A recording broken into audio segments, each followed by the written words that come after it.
Molly, where are you? I didn't know you had plans today. Huh?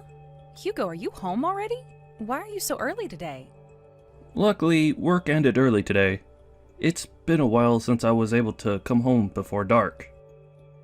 Sorry, honey. I thought you would be home late, so I just went out to get some groceries.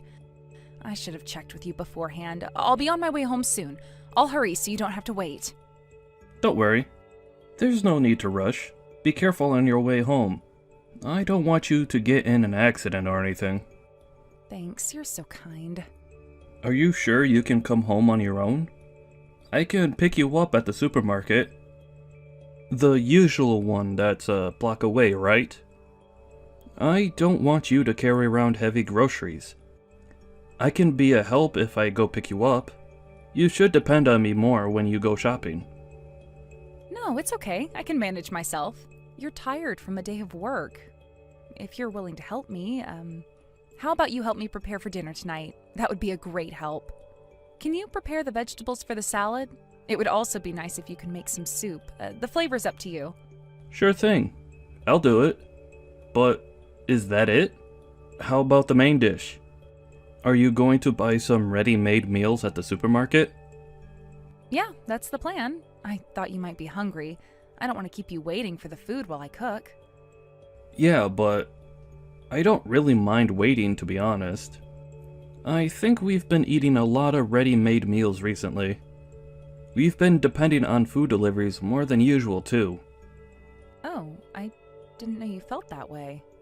I didn't want to press you or anything. The trash is full of plastic containers, so I assumed you've been depending on deliveries too when I'm out at work. When I washed the dishes, I realized there weren't any used pots for me to wash for the past few days. I guessed you were serving ready-made meals to me more often. I'm sorry. It's true that I haven't been cooking recently. I'm feeling a bit tired and stressed. I think I might have caught a cold. You're not feeling well? Are you okay? I don't mind eating ready-made meals if you're sick. Your health is the first priority. But depending on food deliveries, too much can be quite costly. And you prefer eating organic meals, so it's a bit expensive. With the delivery fees, the prices are pretty high in my opinion. To be honest, I don't think we've been managing to save money for the past few months. Hopefully, we can start saving more when you feel better. No pressure though. You know, Hugo, you're starting to sound like an annoying mother-in-law. You sound like you're being sarcastic. Not the best thing to hear when I'm feeling sick. I'm sorry.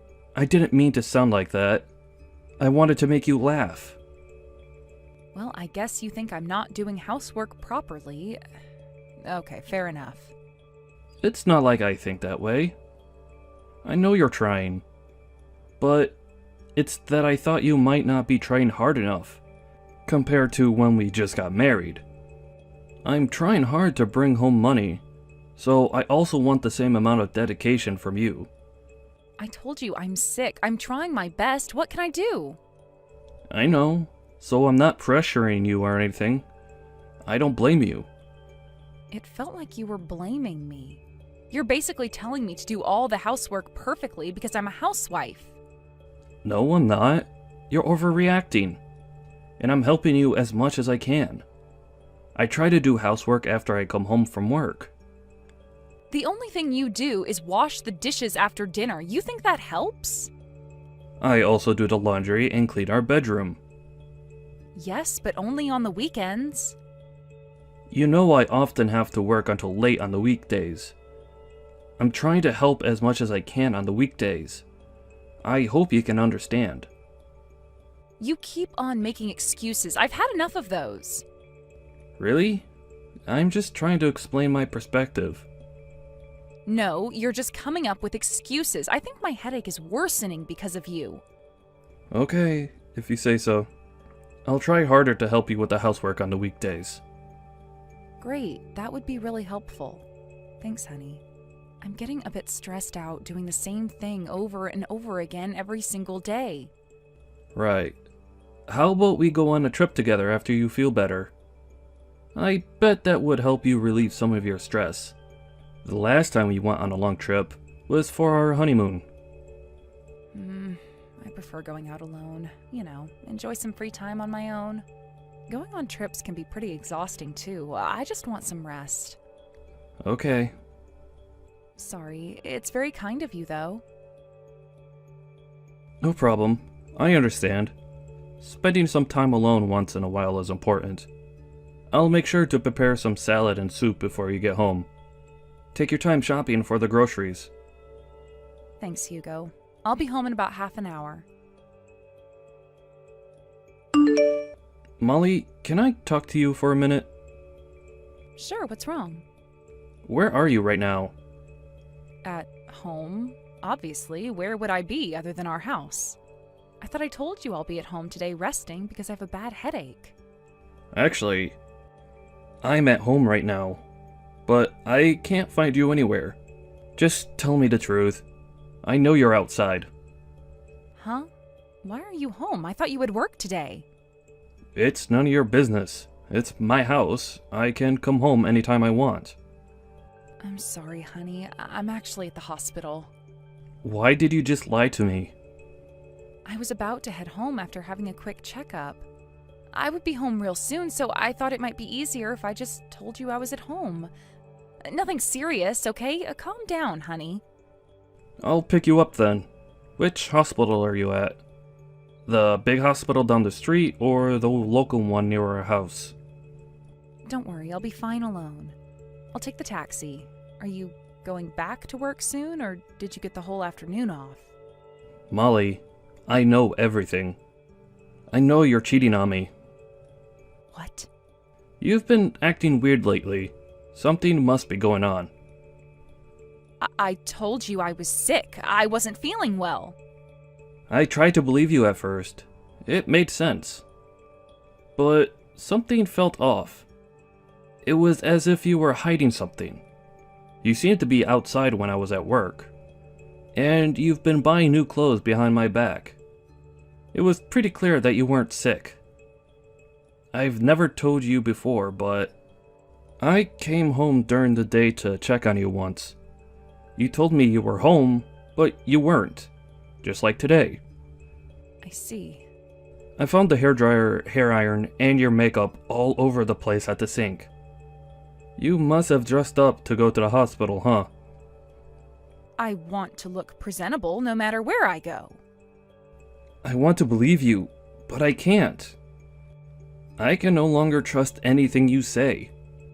I hired a detective to find the truth, and I found out that you were having an affair. Huh? You hired a detective? Gosh. Okay. I'm sorry I lied. So now you admit that you were having an affair? No more trying to come up with excuses? Yes. There's no point, is there? If you hired a detective, you should have all the proof in your hands. You'll never believe me, no matter what I say. So, you like him more than me? Yes. I do like you, Hugo, but I want to be with him forever, not you. I think he might be my soulmate. He's special to me. I feel so comfortable being around him. I can be myself when I'm with him. Can we get a divorce? Okay, I see. I won't be coming home for a while. I'm about to lose my mind. I don't think I can have a proper discussion with you right now. I'll contact you again when I calm down. No, you don't have to leave. I'll leave the house. It's my fault. No, don't. Even if you did leave the house, I never planned to go back anyways. I know you invited him over several times when I was out at work. I don't want to go home to the place where you made love with another guy. It won't feel like home anymore. Okay. I'm really sorry. I know I betrayed you. I know I hurt you. Then why didn't you tell me before I found out? I knew I had to tell you, but I didn't have the courage to. Seeing you being nice to me made it really hard to tell you the truth. I'll contact you shortly. I'll hire a lawyer to get everything sorted out. Okay. I'll agree with whatever you say. I'm so sorry it turned out like this. But I think we weren't the ones for each other. I don't deserve you. You deserve someone better. So I hope you don't blame yourself. It's me, not you. Molly, I think my lawyer contacted you about this already. But are you ready to have a discussion the day after tomorrow? We'll sort things out about our divorce. Yes, I'm ready. I also received the documents for the divorce agreement. If there's anything written on the document that you want fixed, make sure to tell me, okay? I can't guarantee that I'll agree to fixing it, but it's worth telling me. Okay. Again, I am so sorry for everything, Hugo. I must have hurt your feelings so much. What a surprise. I thought you would blame me for your affair. That's what someone like you would do. Why would I ever blame you? I'm the one who should be blamed for everything. You didn't do anything wrong. You were a great husband to me. I feel really sorry that I betrayed you. Is this part of your plan? Are you acting like you're sorry? Why do you think so? Because you always blamed me when we had a fight. I was always the one who ended up being the bad guy. I'm telling you that I really feel sorry for everything. Why can't you just accept my apology? I try to learn from my mistakes. Don't be so mean. Okay. I guess you're really sorry then. I'll tell you the same thing when we meet. But I wanted to talk to you about compensation. Even if you're sorry, I think we should handle this issue seriously. Yes, I think so too. I'm the one to be blamed, so I won't ask for much. How about you just pay me $2 million for compensation? That would be enough to support my living for a while. What? Why am I the one paying for compensation? I won't ask for more than that. I'm being nice. You have to pay me for compensation, right? Why are you so surprised? I thought you wanted to handle this issue seriously. What the hell are you talking about? You and your lover are the ones who are going to pay for compensation. Did you read the documents properly? It's all written there. No, not really. I haven't had the chance to cover all the points. The vocabulary is so difficult. It was too hard for me to understand. So I was planning to ask your lawyer to explain it to me when we met for the discussion. Molly, I don't think you fully understand your position. Let me make things clear for you. What? Compensation money is usually paid by the one who cheated in the relationship. Think about what the word compensation means, okay? But I'm the wife in the relationship. The role nor the gender matters. But I'm a housewife. How am I supposed to pay for all that? I don't have an income. I don't work. Do you think I can pay for such a huge amount? I used to rely on you financially. Not my business.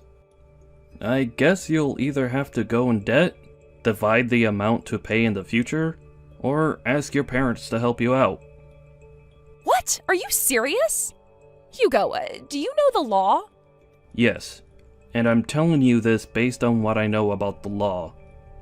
The law is made to protect the weak and the powerless, which means that females usually have the upper hand. That only applies when the female deserves to be protected in cases where they might be in the weaker position, like when fighting for parental authority. It doesn't apply for our case. We don't have any children, and you're the one who cheated on me. What? You can't be serious. No, I'm dead serious. It can't be true. You're lying to me. When my sister got a divorce, she was the one who received the money. Why would I be treated differently? Your sister was the one who was cheated on, unlike you. She also had a child with her husband.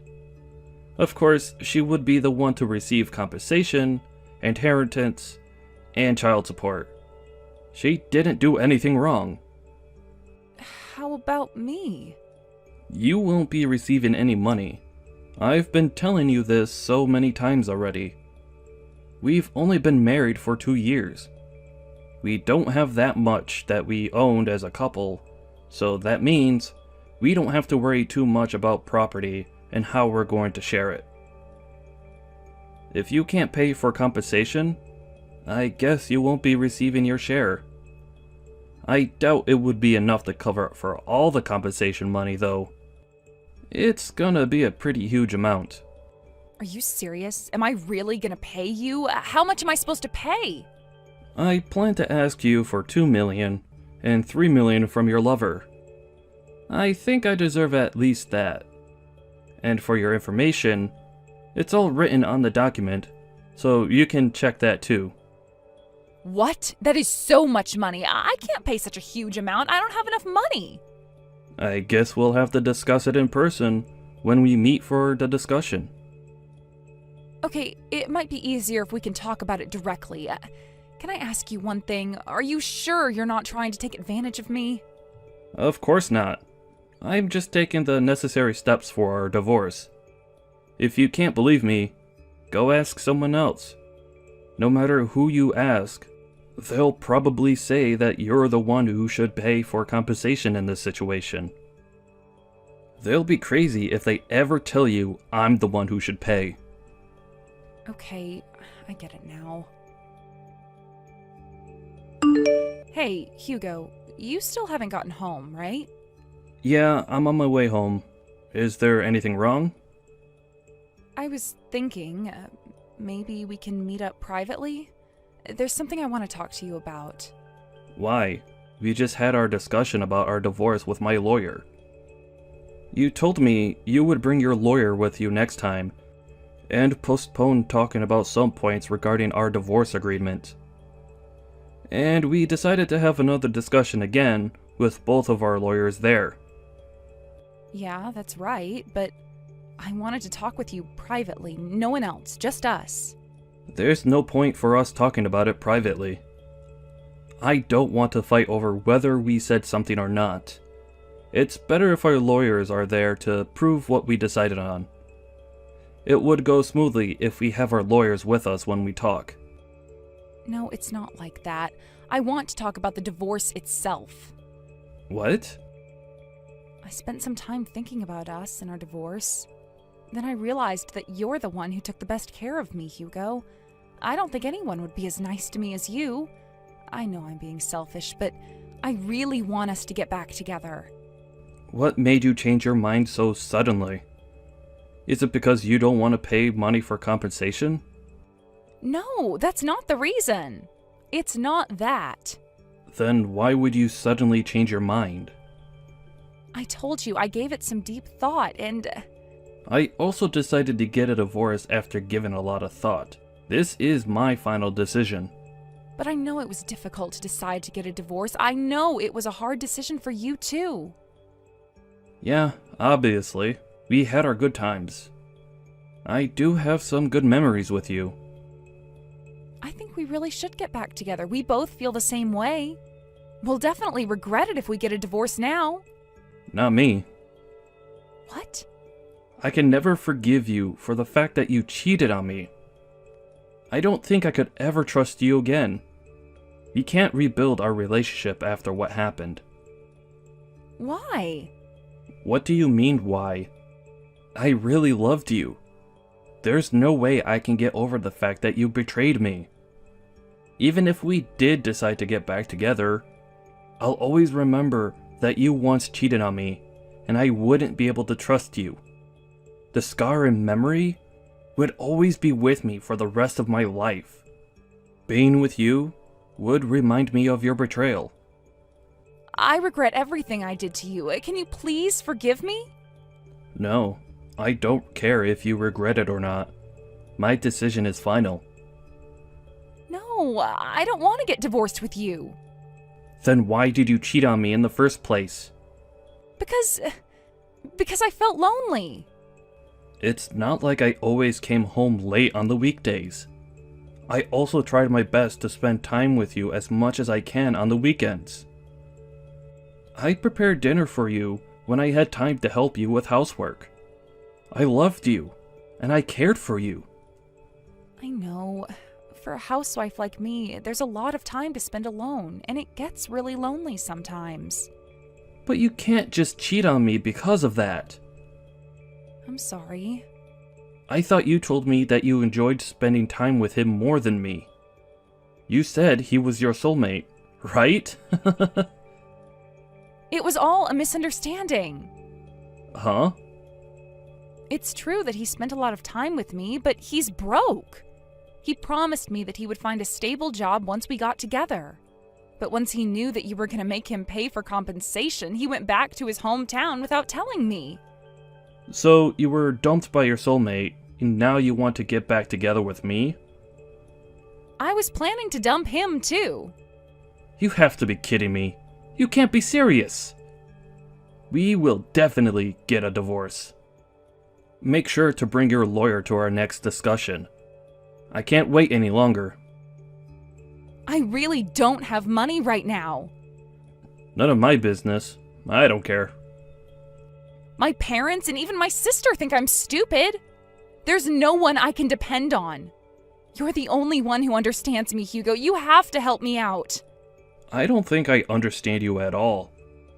You thought you'd be the one to receive money when you're the one who cheated in this relationship.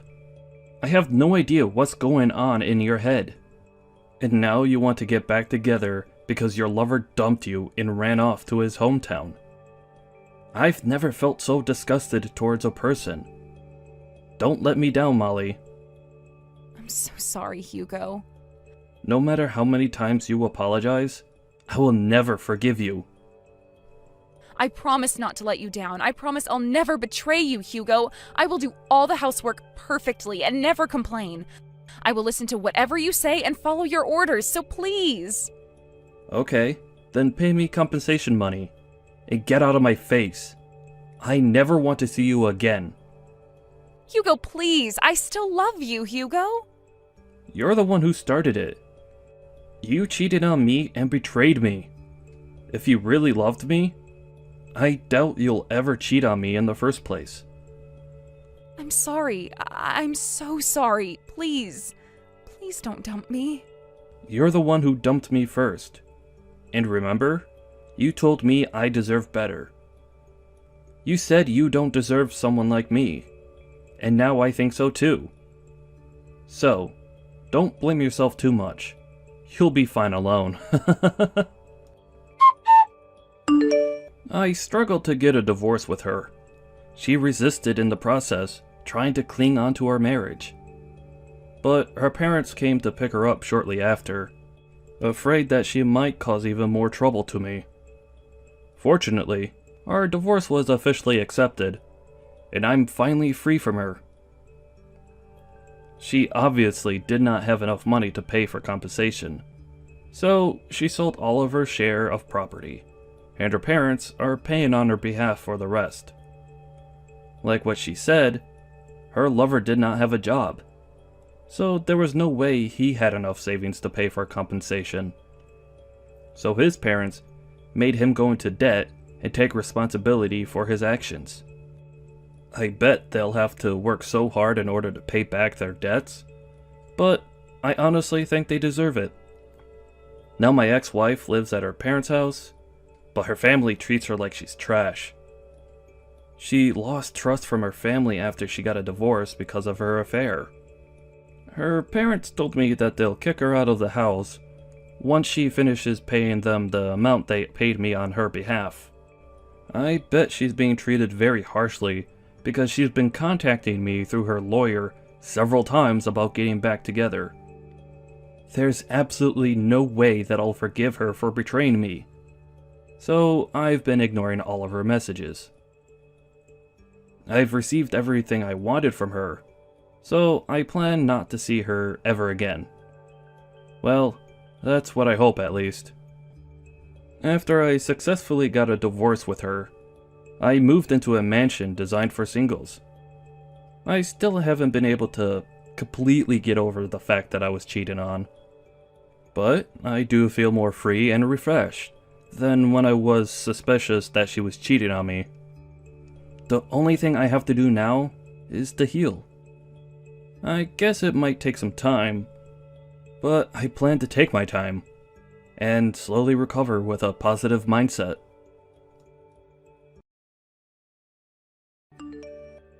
Drake, you really need to stop being mean to my mom. You shouldn't be talking to your wife like that. Huh? What's up with you? You know what I am talking about. You called her a failure today. I heard you say it. That was really unnecessary and rude. Unnecessary? I was only speaking the truth as always. Your mother is barren. And on top of that, she has you. What else am I supposed to call her? How does either of that make her a failure? It shouldn't matter to you that she can't have a baby or has an adopted child if you really loved her. I didn't know that she couldn't give me a child. She is defective. I never would have married a useless woman if I'd known on top of that she had a nosy, annoying daughter like you. Nobody would ever want an incomplete woman like her who carries around a burden of an adopted child. You both should be thankful that I even agreed to marry her, seriously. I don't even know why I stay with you two. Stop calling her defective. Just because you are married to her doesn't give you the right to harass her. What you are doing to her is emotional abuse. And for the record, my mother is not a failure or incomplete. She is a good, noble woman. Noble? You're the only one who believes that because she took you in. Look around. Do you know anyone else in this neighborhood who's not raising their own offspring? I wouldn't know, Drake, and it doesn't matter who other people are raising. All I know is that I owe her my life. If she didn't adopt me and raise me as her own, I don't know where I'd be today.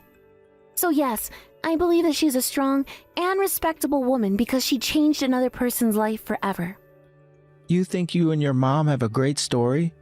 But you see, she was just trying to fill her emptiness that came from not being able to have a child. She didn't adopt you for charity. Don't you get that? She's not as noble as you think. She is a selfish, greedy person who completed the missing piece with you. Even if that was the intention at first, it doesn't change the fact that she has loved me very deeply, and her love towards me never changed. I am so thankful that she continued to prioritize me and kept me even after my parents got divorced. I bet they got divorced because of you. I totally get why your dad will leave. He got sick of taking care of someone else's kid. Can you imagine having a stranger in the house and having to pay for them? I feel sorry for him.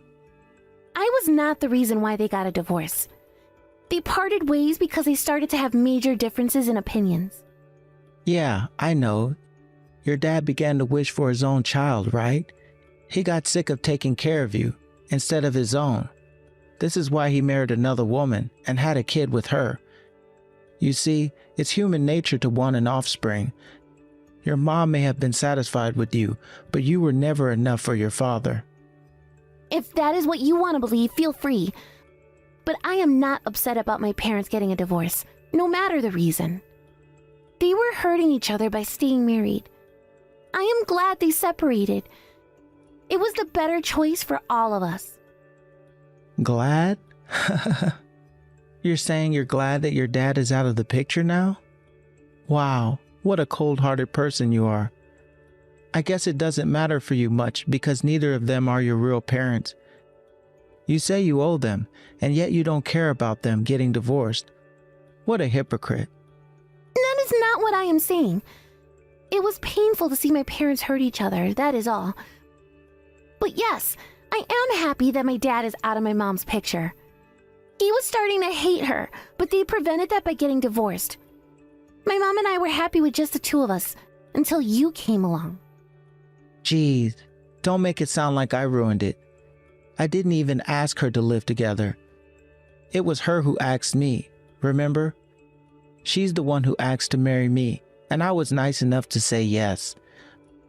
But I never would have if I'd known what a failure she was. She definitely made a mistake inviting you into our home. I love and respect her very much, but she clearly has bad taste in men.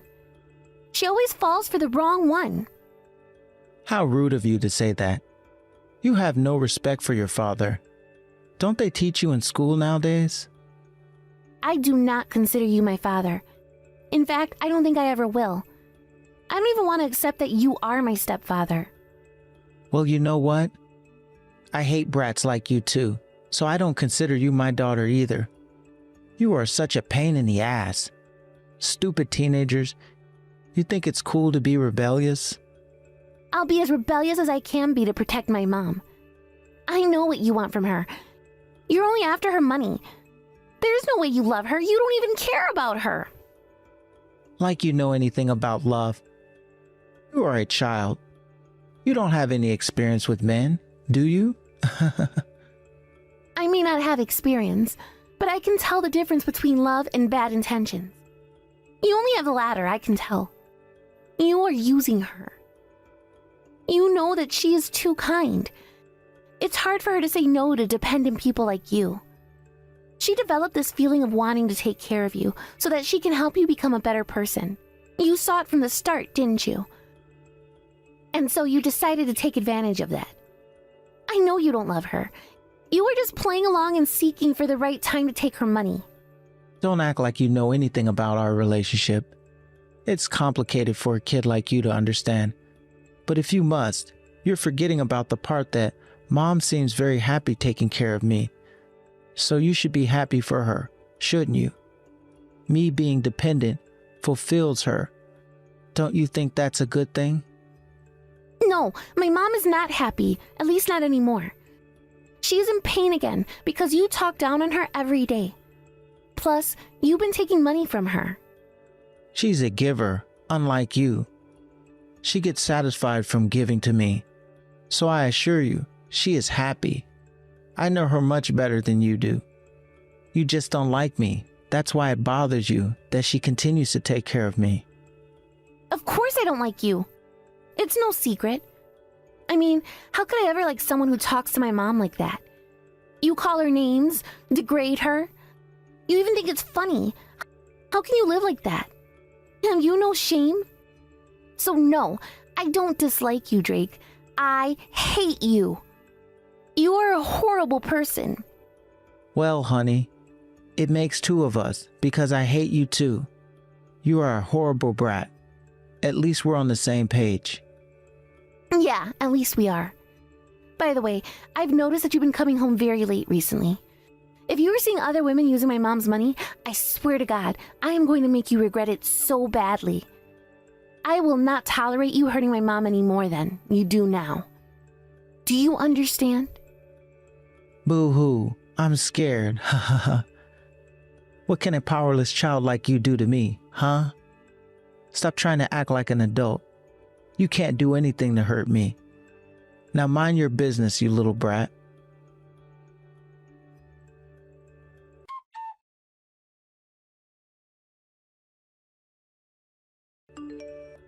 Damn it, Mom. I hate Drake.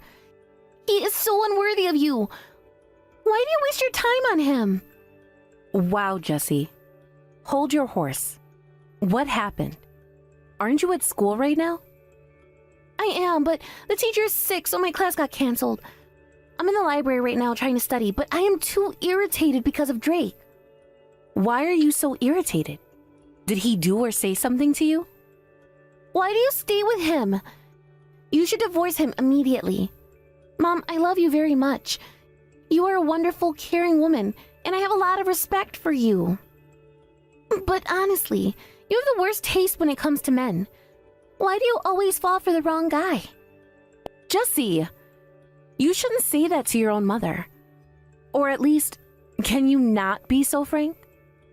You don't leave me much choice. Drake wasn't so bad when I first met him. I don't know what changed him. There are other men out there who are worth your time. Like the chiropractor you see every month, or the really kind manager at the supermarket. They all seem decent and responsible. But not Drake, Mom. He is a bad person. What? My chiropractor? Yeah, I mean, I only mentioned him as an example. But he's single. I did my research. He's super nice and professional. He would treat you so much better. You should date men like him rather than idiots like Drake. Jessie, what are you talking about? Yes, I do realize that Drake is troubled, but I am still married to him. I'm not going to start hitting on my chiropractor just because my husband is mean to me. It doesn't work like that, honey. Why the hell not? You think Drake keeps his fidelity to you? Jessie! Enough, young lady. Please stop. No, I won't because I know he is not faithful to you. What? I saw him with another woman, Mom. He is cheating on you. You saw him? Where? Yes, in downtown. I'm sorry. I wanted to tell you sooner, but I didn't know how to break it to you. Are you sure it was Drake? Yes, I am 100% sure. The woman was literally hanging on him, and he had his arm wrapped around her waist too. That can't be. You must have seen wrong. I know what I saw. I would never lie to you, Mom. Please believe me, you have to divorce him. Drake is cheating on me? All I wish is for your happiness, Mom. And we both know he won't bring you that, ever. He mocks you, calls you names. He doesn't respect you one bit. I can't spend another day hearing all the horrible things he says to you. Are you talking about him calling me barren? That is one of the things, yes. I mean, there is nothing wrong with you, Mom. You might not be able to have a baby, but that doesn't make you any less than other women. Regardless of your fertility, you are my mom, no matter what. And I refuse to let a pig like him abuse you. He doesn't deserve you. Thank you, Jessie. That means a lot. Listen, there's something I need to tell you. I've been wanting to tell you for a while now. Do you have time to talk after school? Of course, but what is it? You're scaring me. It's okay. I will tell you once you get back. I prefer to speak in person about this. Okay, I'll head home as soon as I finish my last class.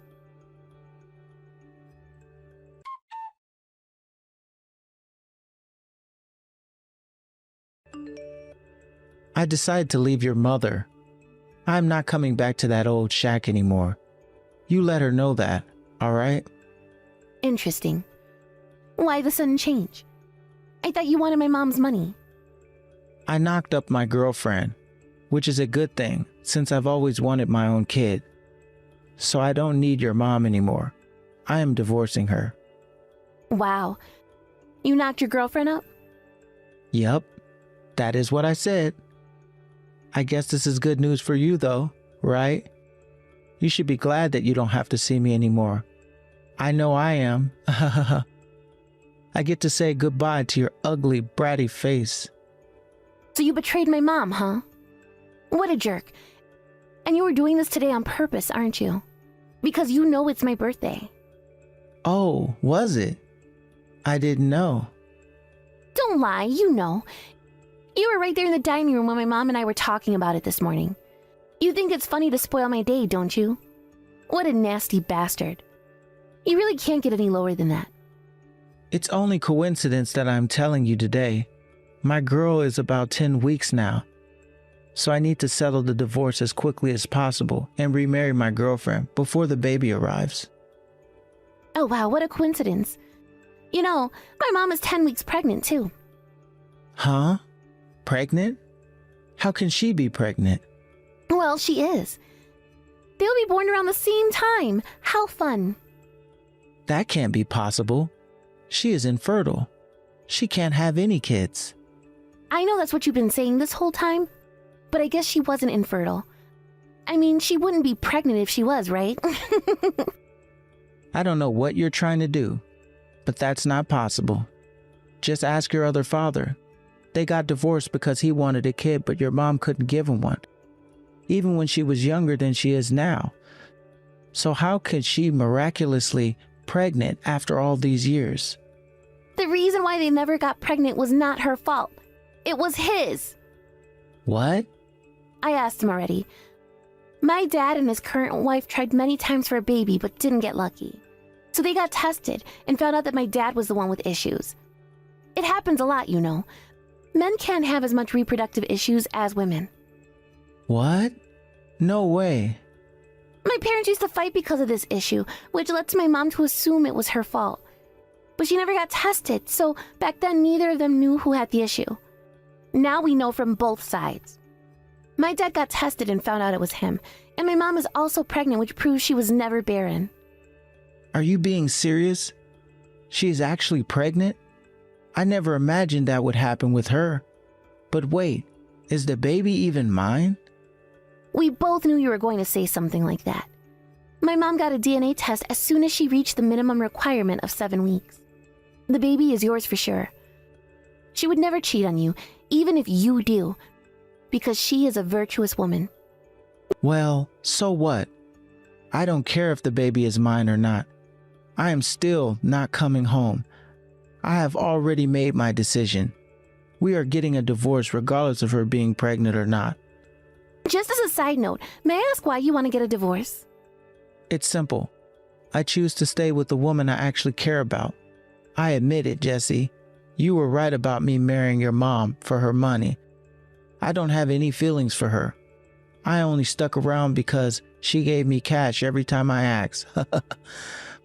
But now, I am having a kid with a girl I actually like. It's over between us. I won't be seeing either of you anymore. We still have things to talk about. And you need to talk to my mom yourself. I am sure you still have a few things to clarify with her regarding the separation. At least have the courtesy to talk to her in person. Courtesy? I don't need to be courteous to her. You got the message, so just deliver it. I have nothing more to say to either of you. Bye.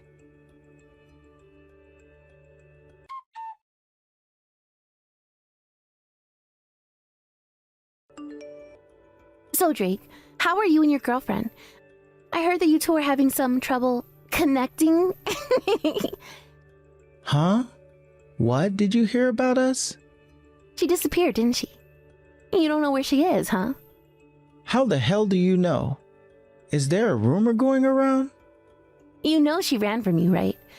Because she doesn't want you to find out the truth. She was afraid that it would piss you off so badly that you might do something to her. What the hell are you talking about? Do you know something? Well, my mom and I wanted to share some information with you the other day. But you said you had nothing more to say to us and cut the conversation.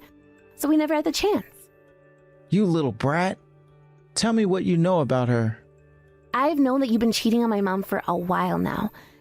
I saw you with her when I was in downtown, and I did not keep it to myself. I told my mom, and after that she moved pretty quickly. She hired a private investigator to find out who she was. I mean, we got the gist by looking at your messages with her, but you know, we wanted to be thorough. And that is how we found out that she too was pregnant. You went through my phone? You sneaky bitch? You and your mother? I couldn't help it. I should add that I also went to her workplace. I had to know what kind of person she is to sleep around with a married man, you know? You went to see her at work? Are you out of your mind? Who does that? Yeah, she was pretty upset to see me there. She was desperate to get rid of me. Who wouldn't be? How did you get into her office anyways? Oh, it was easy. I pretended to deliver food to her, but was in complete shock when I went up to her and told her who I was. You should have seen her face! I mean, I don't blame her. Nobody would want their married boyfriend's stepdaughter in their office, I guess. She grabbed my arm and tried to drag me out of her office. She was ready to call security when I told her about my mom's pregnancy. I told her she'd be sued by my mom if she married you. That my mom would come after her for consolation money. And that you'll be paying for child support for years to come. She didn't like the sound of that either. She totally was not ready for that blow. You threatened her? What are you thinking? She is pregnant, for crying out loud. You shouldn't have put her through that kind of stress. Oh, I was just confirming if she was alright with the idea. I thought it was actually kind of nice of me to let her know in advance that you'd be paying for 2 kids instead of 1. You don't have any business paying for my child support, but you do with the baby my mom is carrying right now. You have to share the responsibility. You are crazy. What else did you do? That couldn't have been it. She's not the kind of woman to get frenzied by a threat from a teenager. Drake, you are seriously dumb, you know that? She dropped you in a blink. What? She was in such a panic after I told her that my mom would come after her. She switched her attitude very fast, you know. She asked not to come after her because she wasn't going to marry you. And she said that, in fact, already ended things with you. She assured me that it wasn't any of her business if we decided to sue you for child support. What? She would never betray me like that. Oh, but that's not all. I told her that she was responsible too, since she had a relationship with you knowing you were married. That it's too late, especially after getting knocked up by you. Do you know what she said to that? She said, "The baby is not yours." Maury would have a field day. Huh? The baby isn't mine? Of course it is. What the hell are you talking about? That woman is really sleazy, you know. She admitted to having relationships with multiple men all at once. So you weren't the only man she was seeing. It's too bad for you, I guess. You said you actually liked her, right? So how does it feel to know that she's been fooling you all this time? I was very impressed, though. You two really were a good match, weren't you? Shut up, bitch. I don't believe you. She would never do something like that to me. You must be lying. No, Jesse is not lying. Hello, Drake. So Jesse told you about me being pregnant, yes? Catherine. Yes, I'll take over from here. I apologize about Jesse confronting your girlfriend at her workplace.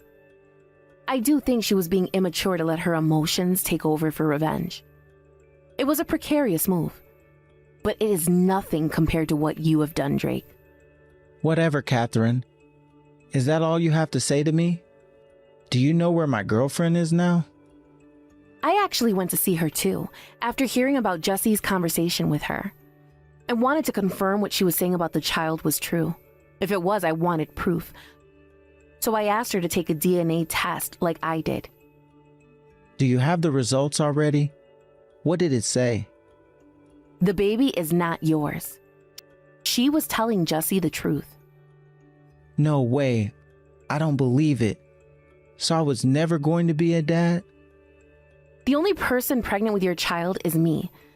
But of course, no, you are never going to be a dad. Because there is no way I will let you near my baby. We are done as a family.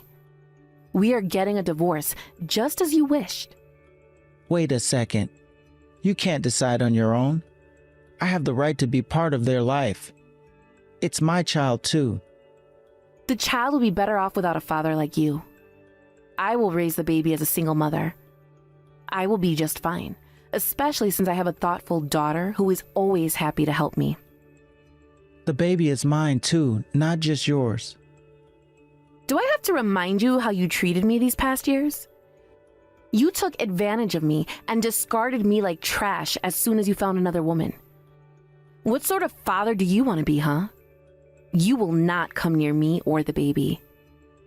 You are not worth to be in his life for a mere second. Don't you be selfish, woman. You listen to your husband, now. Selfish. Husband. Drake, what are you talking about? You said you were going to leave us for good. And now that you know the only child that's yours is the one I am carrying, you want to act like my husband? Don't make me laugh. You choose your side, didn't you? Yeah, but clearly there's been a change in situation. I didn't know she was seeing other men.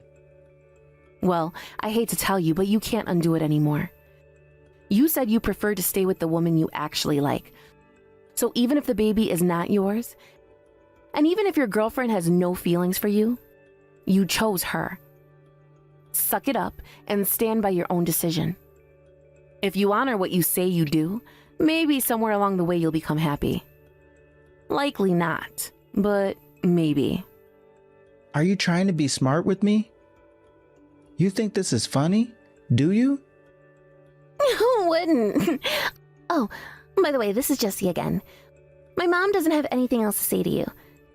She is too busy for you today, especially since she has to go to her prenatal checkup. She'd rather spend time doing important things than to waste time on you. You little brat. You keep calling me that.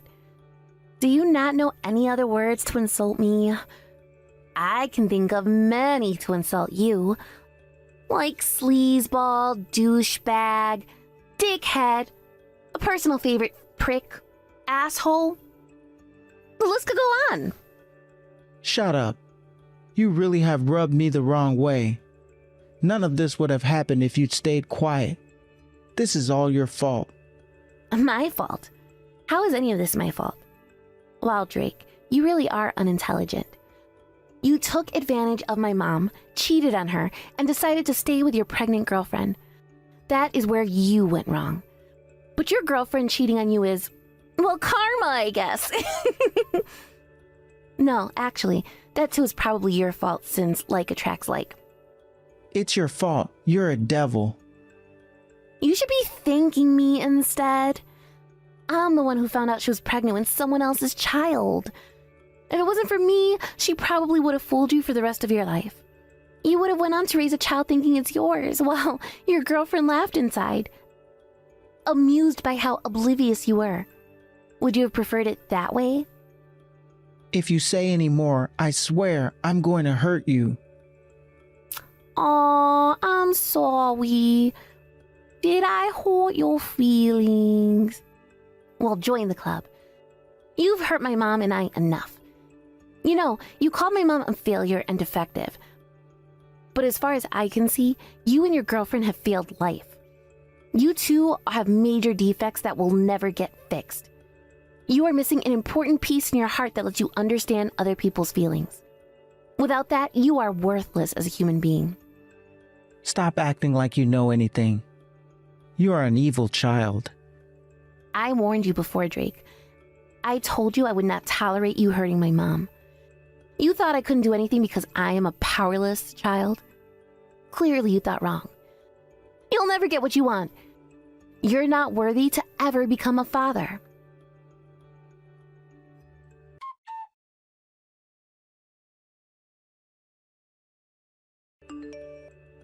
My mom was able to get a divorce from him soon after. Having collected many evidences about Drake's infidelity, the court ordered him to pay my mom the full amount of what she had asked him. Although he has never paid child support on time, which of course is very annoying, both my mom and I are kind of satisfied since we got our revenge. Seeing his hope and dream of becoming a father shatter in front of him was the best part of getting back at him. We heard through the wind that, after a little while, Drake found his girlfriend who had ran away.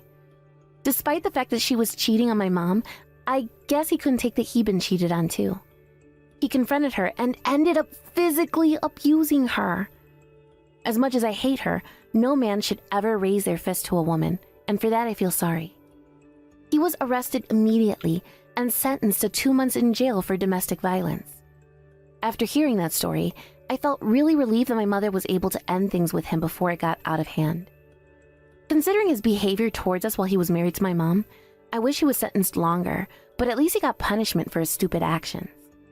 My brother arrived 6 months after we got rid of Drake from our lives. I never thought I'd be a sister, and my mother never imagined she'd be having her own baby, so we were over the moon when he was born. The new addition to our little family has tightened our bond even stronger. Since we're missing a father figure in the family, I know there may be hardships ahead of us. But both Mom and I are optimistic for our future, since we have each other to look out for. I'll still have to keep an eye on my mom and her taste in men, but with my brother, who I know will be very protective of her in no time, I won't let anyone ever hurt her again.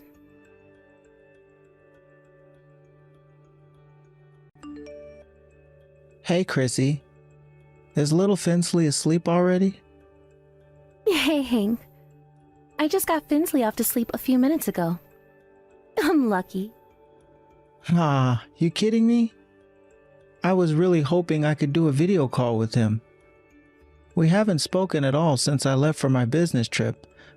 I miss seeing that kid's face and hearing that cheeky little laugh of his. I guess it can't be helped if he's asleep. Rest is important when they're that age. Right. I feel you, honey. You've been gone almost 2 weeks now. This business trip is a lot longer than the ones they usually send you on, huh? Can't you come home for the weekend or something? I'm so busy with work right now, sweetie. We were supposed to be getting days off so we can go out and explore the city, but I've ended up working every single day so far. I'm pretty sure coming home for a whole weekend is going to be out of the question. I see. That's a shame. I wish me and Finsley could come over and see you, but it's so far I don't think it's feasible. It sucks, but it's not really the kind of distance we can make. Right. Finsley's still in elementary school. That kind of upheaval is the last thing he needs. You'd have to spend 6 hours on a plane to get all the way up here. And sitting still for 6 whole hours is the last thing our boy's capable of. He struggles to keep quiet for 30 minutes, let alone a whopper flight like that. I can only imagine how he'd torture you and everyone else on the plane. No kidding. The thought of flying with him on my own is actually terrifying. It's not ideal, but I guess he's just gonna have to accept not being able to see his daddy until your work calms down. Right. I'll have to just tough it out too. Sorry, honey. Give me a call when your work settles down, okay? If Finsley's awake at the time, I'll make sure you finally get to speak to him. Yeah, when work settles down. I did get off a little earlier than expected today, but he was already asleep.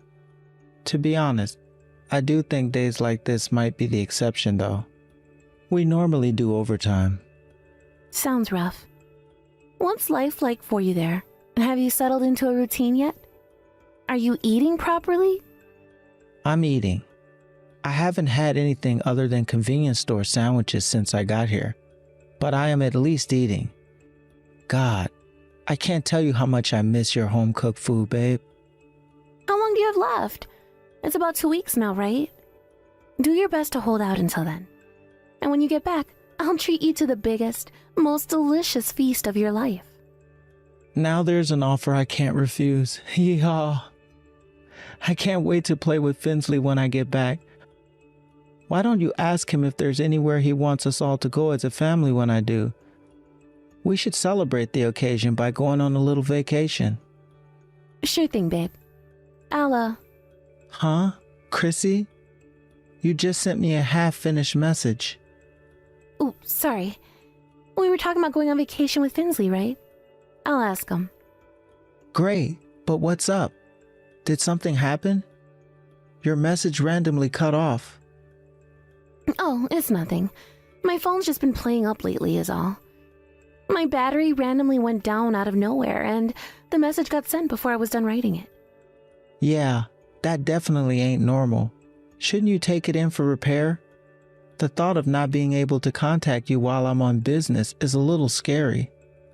Yeah, I do plan on taking it into the shop. There's a guy who does phone repairs at the market down on Peep Street. But I don't have the time right now. I have a bunch of stuff on my plate, and I'm crazy busy. So don't be worried if you get any more weird messages like that, since it'll probably carry on doing it every now and then. Sorry, honey. All right, but you really should get it out for repair as soon as possible. I can handle having a few messages cut off now and then, but if it gets worse and we can't communicate, we really will be in trouble. Besides, you know how easy it is to put things off. Yep, I know, babe. Anyway, I have to be up early in the morning. I'm gonna finish up with the housework and go to bed. All right. I'm up early for work tomorrow myself, so I think I'll hit the hay too. I'm counting on you to look after Finsley for a little while longer. You got it.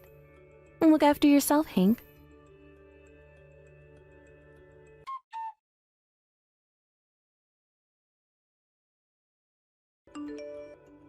Hey, Hank. I'm so sorry to message you out of the blue like this. But do you know if Chrissy's at home today? Huh? What's this all about? I'm away on business right now, so I couldn't tell you whether Chrissy's at home or not. Why? What's wrong? Did something happen? Well, you see, the thing is, little Finsley showed up on our doorstep, crying his eyes out. On his own. On his own? But your house is like 2 hours away, Mom. I know. Believe me, dear, I was surprised too. I tried asking Finsley what happened, but he was crying so hysterically he barely seemed capable of speaking. I left him on the sofa watching his cartoons with a bowl of ice cream for the time being. But he doesn't seem interested in either. I tried calling Chrissy, but it looks like her phone switched off. Ah, god damn it. She told me about this yesterday. Apparently her phone's been playing up lately. If her phone's off, it might be pointless, but I have to at least try getting through to her. Really? Oh dear, what on earth should we do, son? This is all highly unusual. Didn't you have a landline phone at your house? Nope, we haven't had one for years now. Hey, you said Finsley was crying, right? He's not hurt or anything, is he? No, I don't think so. He didn't seem hurt when I checked him over on the sofa. But he was wearing his school uniform and backpack when he got here. So I think there's a chance he came straight to my house from school. Is he showing any signs of calming down yet? He's still crying his eyes out, the poor thing. He doesn't seem interested in either his ice cream or his cartoons, which is highly unusual given how obsessed with them both he usually is. I even tried giving him some of his favorite candy, but he seemed totally uninterested. Something must be very wrong for him to be this upset. I'm worried, Hank, and I don't have any idea what's going on. I can't even get a word out of him. I guess all we can do is wait for him to calm down. For the time being, would you mind looking after Finsley there until I manage to get through to Chrissy? There has to be some way I can make contact with her. Of course I'll look after him, dear. I wonder if she's out. Is that what she normally does around this time? No, she's usually at home to cook Finsley's dinner when he gets back from school. I'm gonna contact the school and tell them to tell Chrissy to make her way over to your place if they hear anything from her. Can you believe her phone would break at a time like this? You couldn't make this stuff up. I know it's unbelievable, Hank. It really is. But I suppose it can't be helped. By the way, are you free right now? If you wouldn't mind, I'd like it if you could try and speak to Finsley on the phone.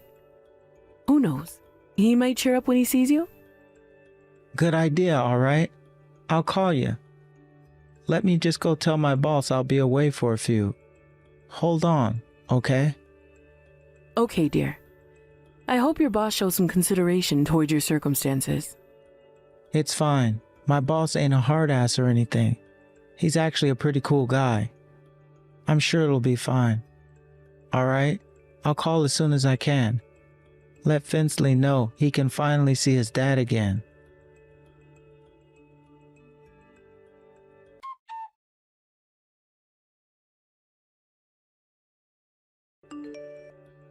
I'm so sorry to message you while you're at work, honey. Reply as soon as you get this. What happened? Wait a sec. Is your phone fixed now? This isn't the time for that. I just went out to the store for 5 minutes, and when I got home, our son was gone. Hank, what should I do? Should I call the cops? Take a chill pill. There's no need to call the cops. But Finsley's missing. How can you be so relaxed at a time like this? Our son's been at my mom's house for the last 2 days. Why would I be worried? Huh? Finsley's at your mom's house? But why? Why? I'm pretty sure I'm the one who should be asking why. So go on, Chrissy. Tell me why. You just said he disappeared while you were at the store. Were you at the store for 2 whole days? While leaving your elementary-age son home alone? No, it wasn't like that. Wait a second, explain yourself. What do you mean Finsley's at your mom's? Why the hell would he be there? I haven't heard anything about this. Don't change the subject because answering my question is inconvenient for you. Finsley made his way to my mom's house. After school. All on his own. But that was 2 days ago. Are you seriously telling me you didn't notice our son was missing for 2 whole days? Stop lying. There's no way I'd leave our son alone for 2 days. What kind of mother do you take me for? I'm not lying. If you're not gonna come clean, then I'll have to tell you. Finsley told me everything. You're delusional if you think you can pull the wool over my eyes after what you did.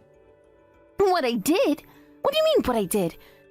I have no idea what you're talking about. Stop this. Stop it right now. I don't know what that boy told you, but do you actually think I'm capable of doing something like that?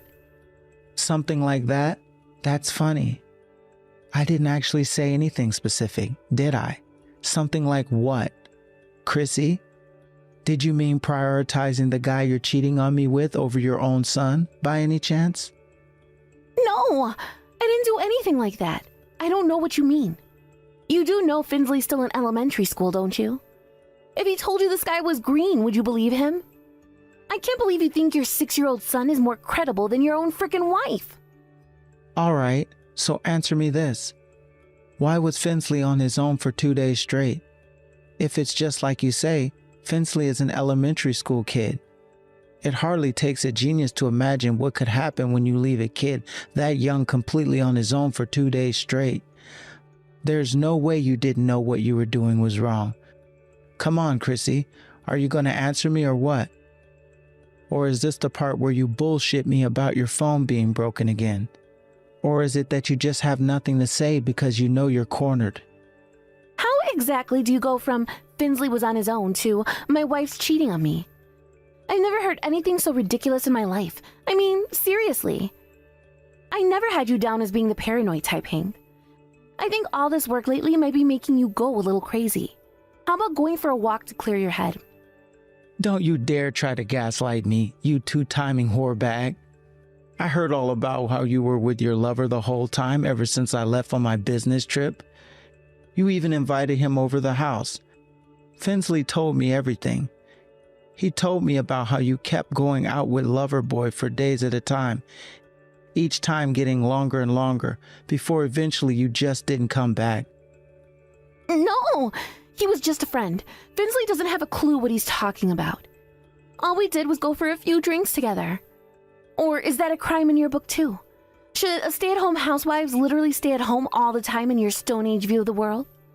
Okay, so maybe I went for a few beers with a friend. Shoot me.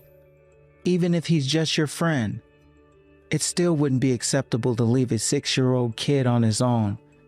Are you seriously telling me you repeatedly left our son on his own for days at a time to go out and get drunk? Repeatedly? No. It only happened that one time 2 days ago, and only because I lost track of time. Reading your pathetic excuses is making me want to throw up. I'm sick of you, and I've had enough.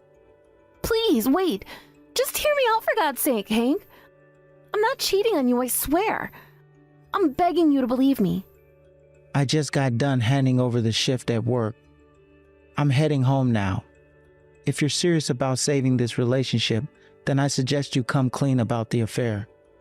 You're coming home? Now? My son turned up on my mom's doorstep crying his eyes out because of you.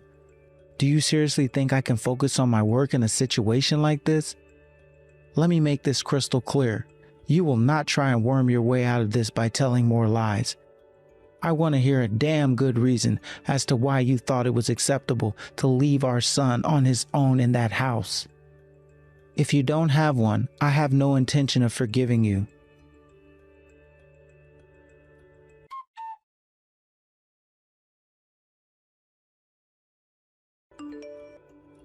Hank, please. Is this really necessary? Do we really have to get a divorce? Why would you even ask me that after all this time? That's what I told you yesterday, isn't it?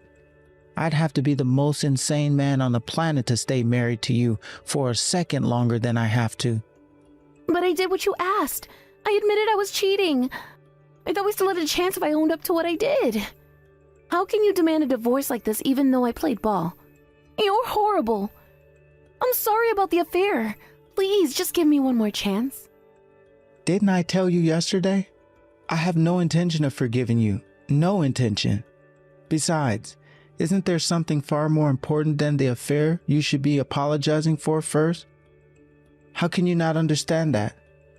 Apologize? For what? I apologized countless times for the affair yesterday. Do you want me to apologize some more? Because I will. I'll apologize 10 trillion times if that's what it takes to save this marriage. Oh my God, you genuinely don't have any idea what I'm getting at, do you? It's not me you need to apologize to. It's our son.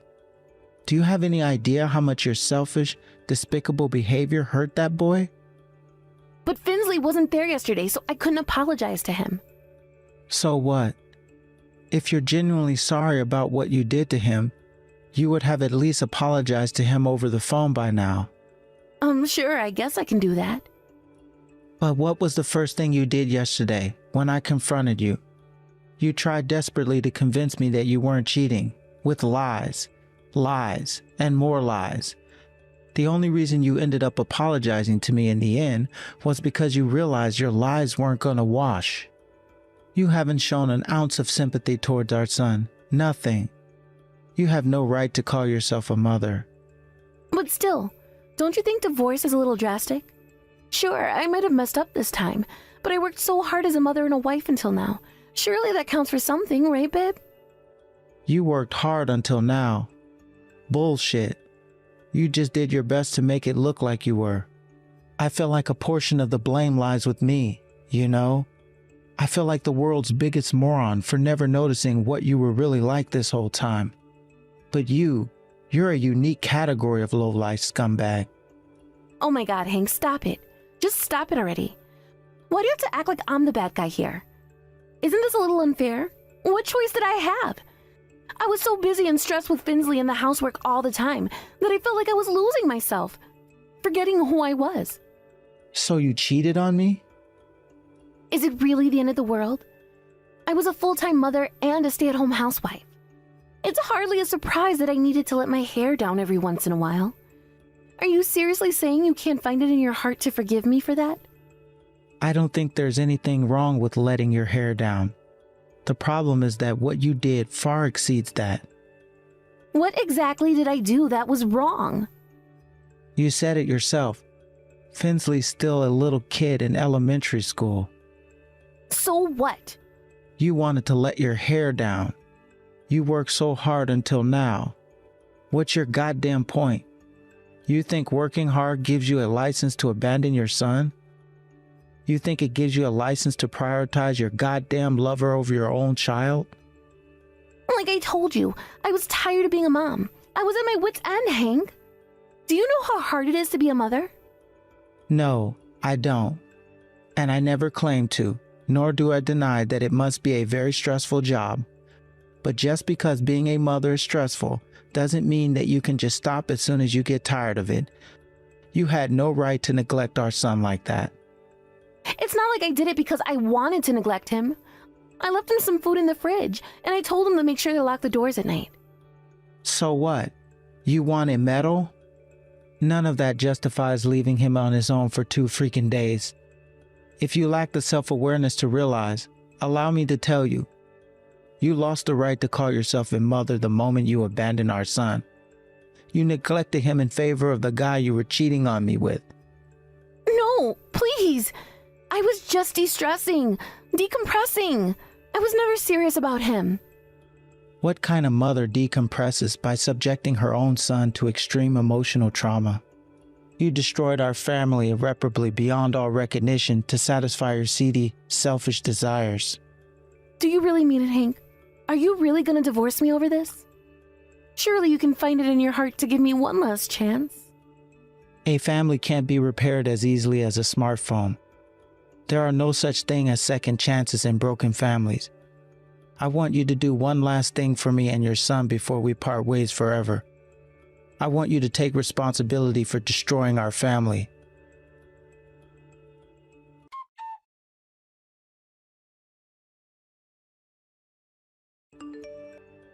After that, I filed for a divorce, and with that, the proceedings began. I filed for compensation using the chat logs of Chrissy, admitting to the affair as evidence. After abandoning Finsley, she was deemed unfit to look after him due to posing a danger to his well-being, which means I won full custody. Chrissy's relationship with her lover fell apart as soon as the divorce was finalized. I guess they were never that serious with each other to begin with. I take some satisfaction in knowing that my demands for compensation from both of them were ultimately what led to them breaking up. But on the other hand, it fills me with disgust to think that Chrissy abandoned our son to be with a guy who cared so little for her that he jumped ship at the first sign of trouble. Actually, the thought of it makes me feel kind of miserable. That said, When I think about the whole thing ultimately drove them to their emotional and financial breaking points, I feel a little better. Me and Finsley moved in with my parents after the divorce. I started turning down the business trips I'd been going on a few times a year so I could spend quality time with my son. I was worried he might still be shaken up and upset about being separated from his mom, but he got used to life without her, surprisingly. I'm not sure if it's because he resented her for the stress she caused him when she left him on his own, but in any case, he's happy, and that means I'm happy. I'm sure he's going to grow both physically and mentally at an unbelievable pace from here on out. As for my part, I'm going to do my best to make sure that being raised by a single dad never acts as a detriment to him, by doing everything in my power to ensure he has all the love, care, and guidance that he needs.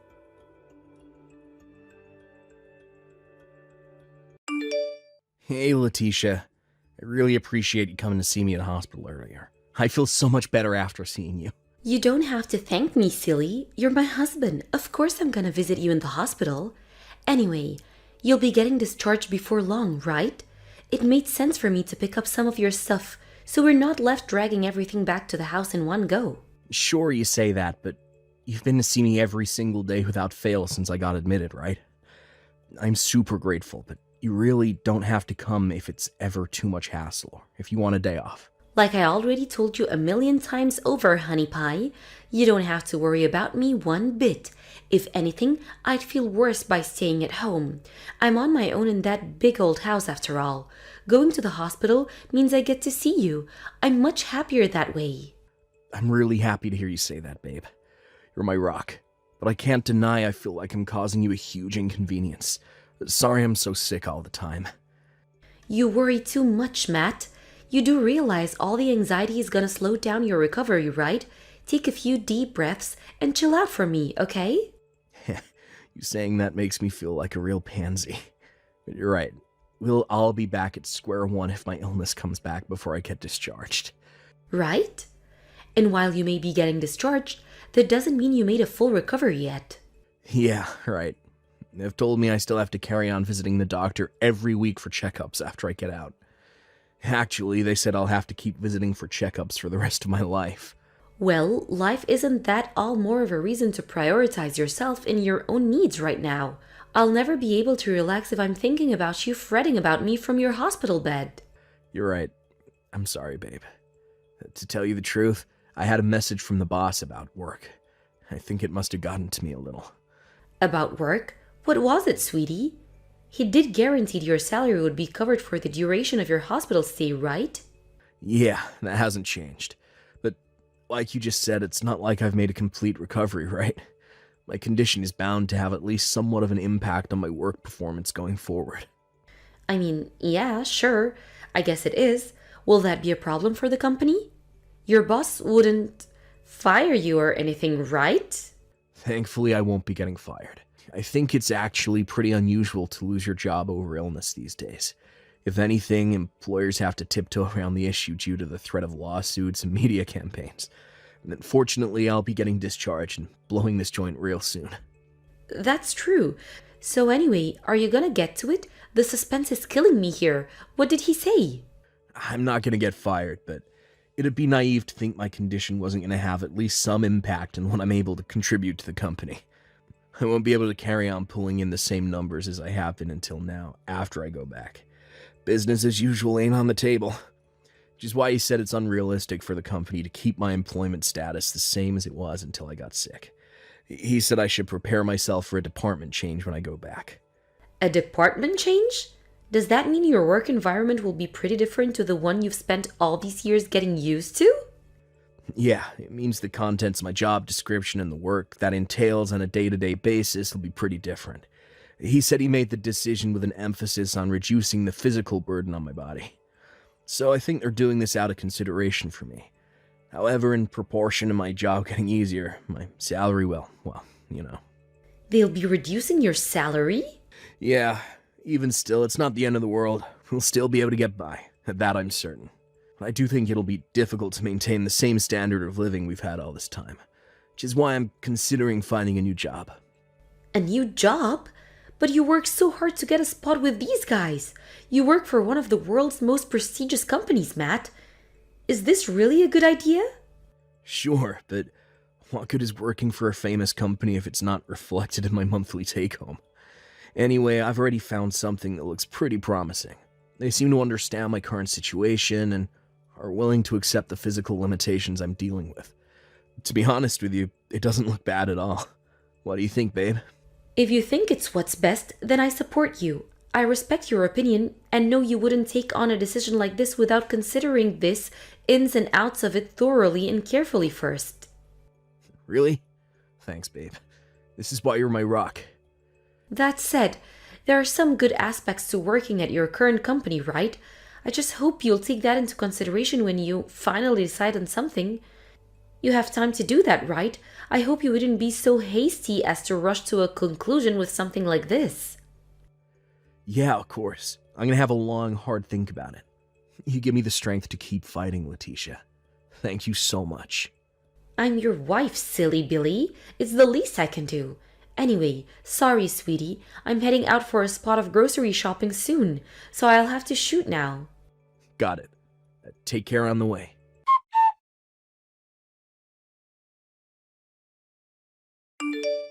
Hey, Letitia. Is now a good time? I need to talk to you about something.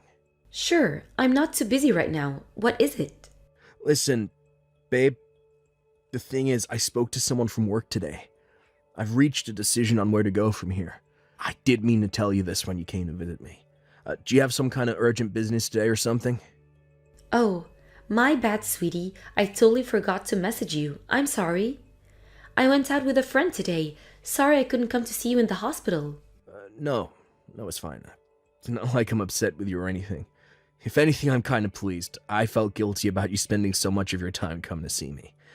I've been thinking it'd do you some good to take time off for a while now. Did you and your friend have fun? Yeah, I feel like letting my hair down and chilling out with her pushed my reset button. Anyway, when you say you spoke to someone from work, you mean about your future at the company, right? Did you decide to go back to them and accept the department change after all? No, I decided to quit the company. Wait, you did what? Oh, just like I explained earlier. I was set for a major change in my working conditions, namely my pay, if I went back, which means if I can, it makes more sense to switch to a company where my salary is the same as what I've been receiving until now, right? Well, it just so happens that this new company seems reliable, and thinking about our lifestyle and financial situation, this option makes a lot more sense. No, just hold on a second. What the hell? Are you seriously switching companies? You said you'd support me before, right? Knowing I could count on you to have my back was a big part of what swayed my decision in the end. Thanks a lot, babe. I mean it. No. Are you being serious? You're actually switching jobs?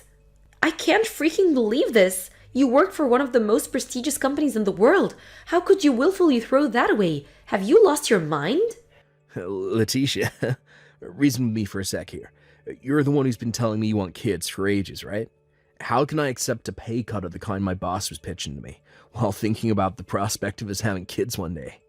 Sure, it's inevitable, there'll be some risk involved. Switching companies is a major life decision and all. But I figured it'd be smartest to make this decision now, while I have some savings in the bank to rely on. Anyway, what's gotten into you? You seem, I don't know, kind of weird? I do not seem kinda weird. Whose damn hacking fault do you think it is that I'm losing my mind here? I can't believe you'd do this to me. Ugh! I explained my reasoning back when I first told you I was considering the switch, and you agreed with me. I'm seriously confused. What happened between now and then to make you react so differently? Seriously, babe, what's gotten into you? Is everything okay? Since you've gone and done this, let me make one thing crystal clear to you.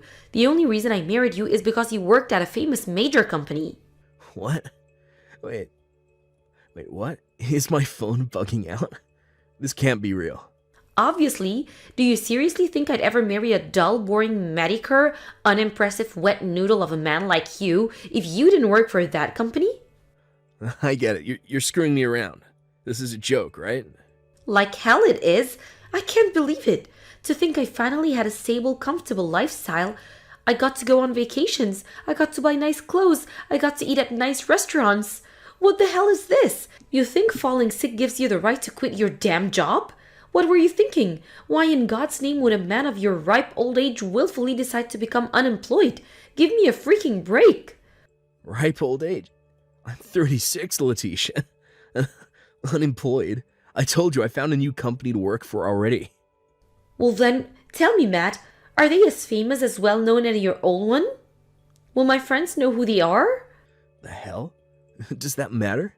Look, Letitia, to answer your question, wait, why is that important? They've promised to match my old salary and provide me with all the benefits I enjoyed at my old company, so who cares if your friends have heard of them or not? I've actually been discussing this with them for months now. We're in regular contact, and while they may not be the most famous company in the world, they're an old, well-established brand in the industry. I'm telling you, babe, it's a safe bet. What does it matter if they're famous? Are you even listening to me? I told you the only reason I married you in the first place is because you worked for a famous company. I did not marry a man who worked for some manicure company no one had ever heard of. Just what the hell am I to you? I thought you were a kind man who worked for a famous company. That's why I went out of my way to continue being the doting wife and visiting you in the hospital even after you got sick. But now, you're just some jobless loser. Make no mistake, I will not be letting a jobless loser like you into this house. Don't be ridiculous. I'm getting discharged tomorrow. So what? Without a position at a famous company, you no longer have any value to me. I can't be married to a worthless loser brokey like you. So you better not bother coming home. Goodbye. No. Just hold on a second. Hey, Letitia.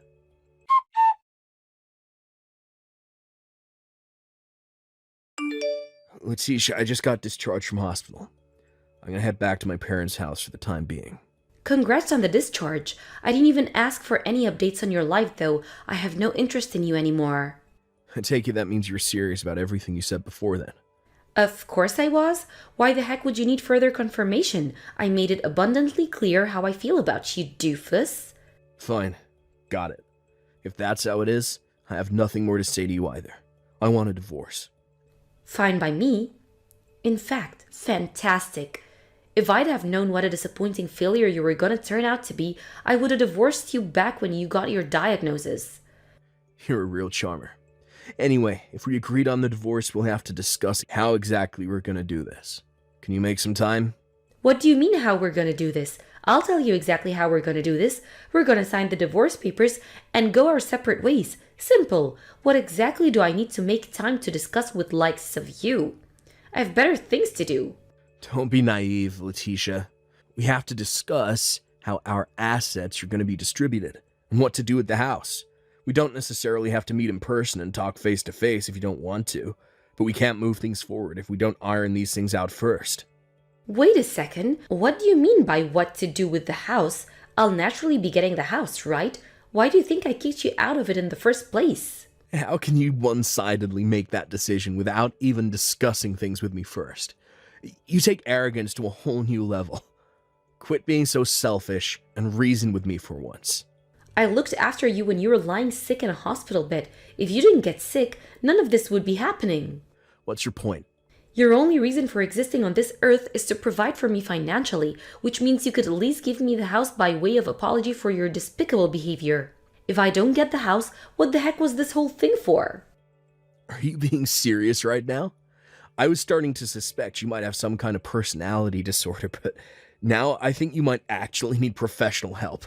Quit giving me attitude, you worthless heap of crap. Of course I'm being serious. You've got some nerve to quit your job and expect the privilege of keeping the house? You do understand that now you don't work for a famous company anymore. Giving me that house is the only reason you have to live, right? This house belongs to me. You have no right to say any of this crap to me. What's wrong with my asserting my right to our shared assets? Wake up and smell the coffee, turd brain. We're married. If you're not willing to hand over the house, are you at least gonna give me enough compensation to make up for it? What am I saying? I doubt you're even capable. Compensation? Are you joking? You quit your job and became an unemployed loser without my permission. Which makes me a victim. If you don't want to pay me compensation, then shut the hell up and give me the house. I see. Oh, you're right. I can't afford to be paying you compensation right now. I knew it. Then quit your goddamn whining and hand over the house. Think of it as a good faith gesture to pay me back for all the time I wasted looking after your useless ass in the hospital. Do we have an agreement? Will the house be mine? That's what you want. Then I guess you're free to do as you please. Thank you. In that case, this conversation is now over. Goodbye, loser.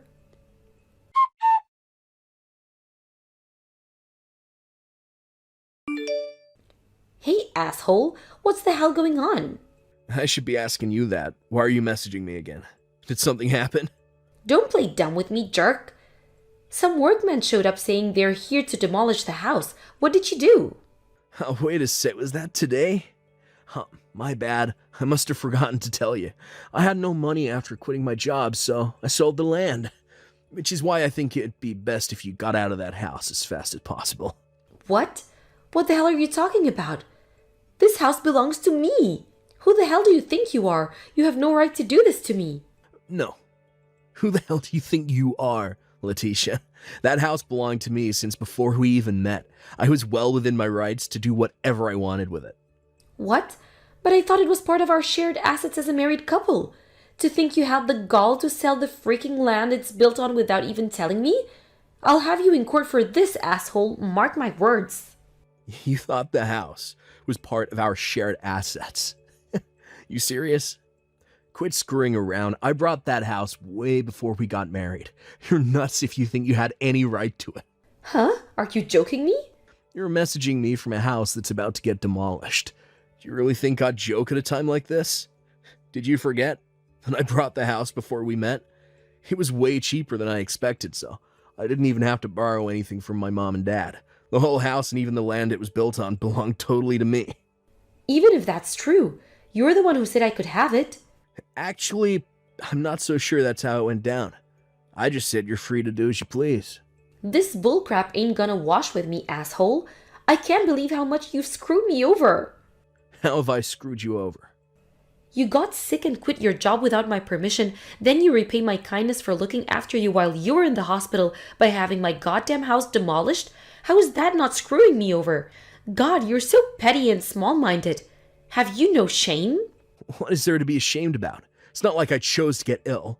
And I explained my reasons for leaving the company in explicit detail long in advance of stepping down. What's more, you appeared to agree to it all at the time, at least superficially.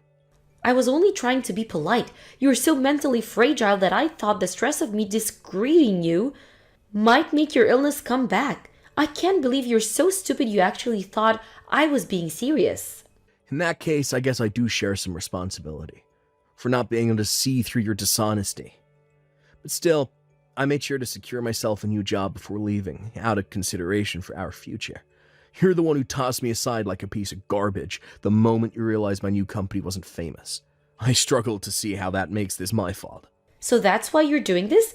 You're so despicable. I feel sick just thinking about you. This is precisely why I decided to wash my hands off you. I heard you went out to dinner with one of my coworkers while I was in hospital. Huh?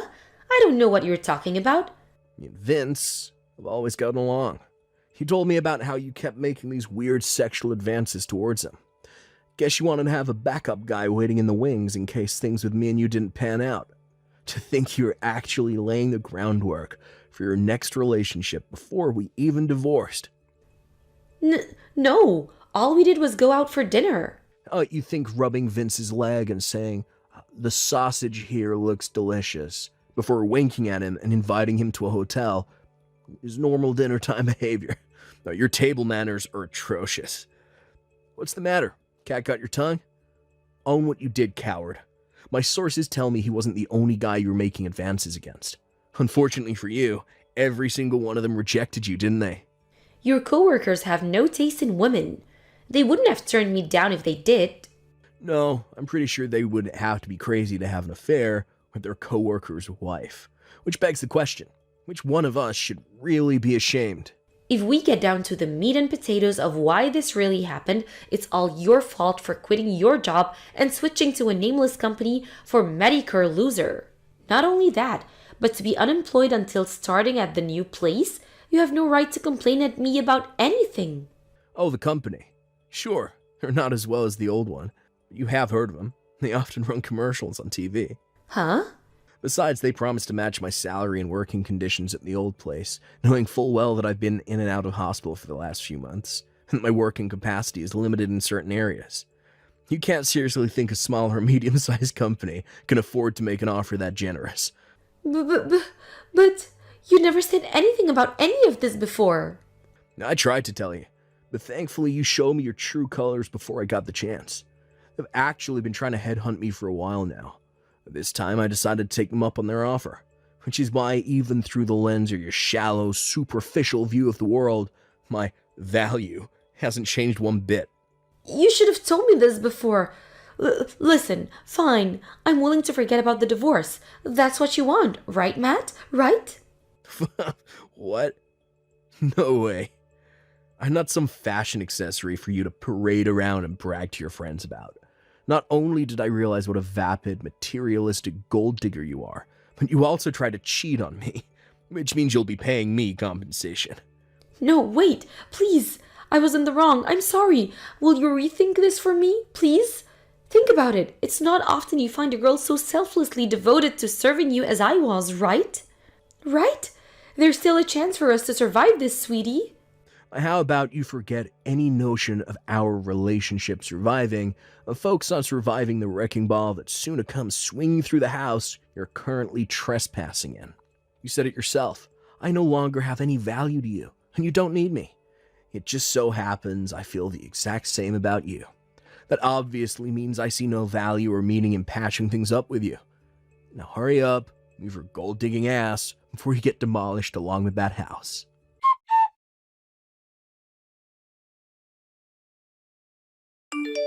After shaking off the desperate pleas of a panic-stricken Letitia, the divorce went through without a hitch. The fact that she so sordidly and despicably tried to cheat on me while I lie sick in a hospital bed was deemed by the judge to have contributed to significant emotional distress on my part, and I was awarded compensation. While she didn't actually end up engaging in infidelity, her behavior was deemed to have been the cause of the breakdown of the marriage. The truth is, I only ever mentioned compensation to scare her as revenge for the way she treated me, so I very kindly and magnanimously decided not to ask for much in the end. But still, even though the amount was small, I'm happy she had to pay me something. It's about the principle, you know. As for Letitia herself, after losing her home and paying me my compensation, she had no choice but to move back in with her mom and dad. She did her best to hide the truth of what she had done, but unfortunately for her, her parents showed up to watch the divorce proceedings and found out everything. They were so disgusted by their daughter's conduct, they imposed a strict work regimen on the family farm on her as punishment. Somehow, Letitia being forced to shovel dung seems like the perfect end to this story. Other than her parents, she doesn't have a soul in the world to rely on, which means that at least for the foreseeable, she's stuck there. As for me, I started work at the new company a little while after my discharge. I might not be able to keep up with the same workload as I was before I fell sick, but I'm doing my best to show them how grateful I am for the chance they've given me at a fresh start. And you know what? I think it's paying off. I get along great with my new boss and coworkers, and feel super accepted and welcome here. Life is good, and I don't know why, but I have a feeling it's gonna get even better. We've all heard the phrase, never judge a book by its cover, but Letitia really taught me the importance of knowing people for who they really are, and not making hasty judgments based on who they appear to be on the surface. Don't be a Letitia, guys. Peace.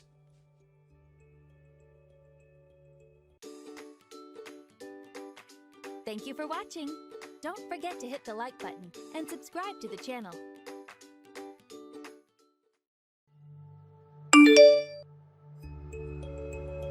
Hey, old man, did you use my toothpaste this morning? No, I didn't. And Amy, please don't call me old man. That really hurts. Why shouldn't I call some shabby? I don't ever slow up, no I don't take shit. I got no love for the fakeness. If you wanna play tough and wanna hate this, I'll always show up. I don't ever slow up, no I don't take shit. I got no love for the fakeness. If you wanna play tough and wanna hate this, I'll always show up and make a statement. I don't ever slow up, no I don't take shit. I got no love for the fakeness. If you wanna play tough and wanna hate this, I'll always show up and make a statement. Everything I do move, so instinctive and so passionate. Every word I move, so descriptive like an adjective. I got a vendetta against people who patented being negative when you should be getting after it. I got facts over tracks, this and that. Spitting slow, spitting fast, I could roast, I could gas. Think I'm okay at last, but I don't know if that can erase all the past. And the pettiness, a reflection of the emptiness. Hilarious, you think you're worth my time, you're delirious. Mysterious, because you hide behind a fake exterior. Inferior, you know I'll always be a bit superior. Get off of me, this ain't no humble brag. I want you to hear words, you can say them back. I want you to feel free from the chains at last, and to believe in what you got, it was built to last, yeah. Now that I've been put through hell, I never got anyone's help. I had to do it all myself.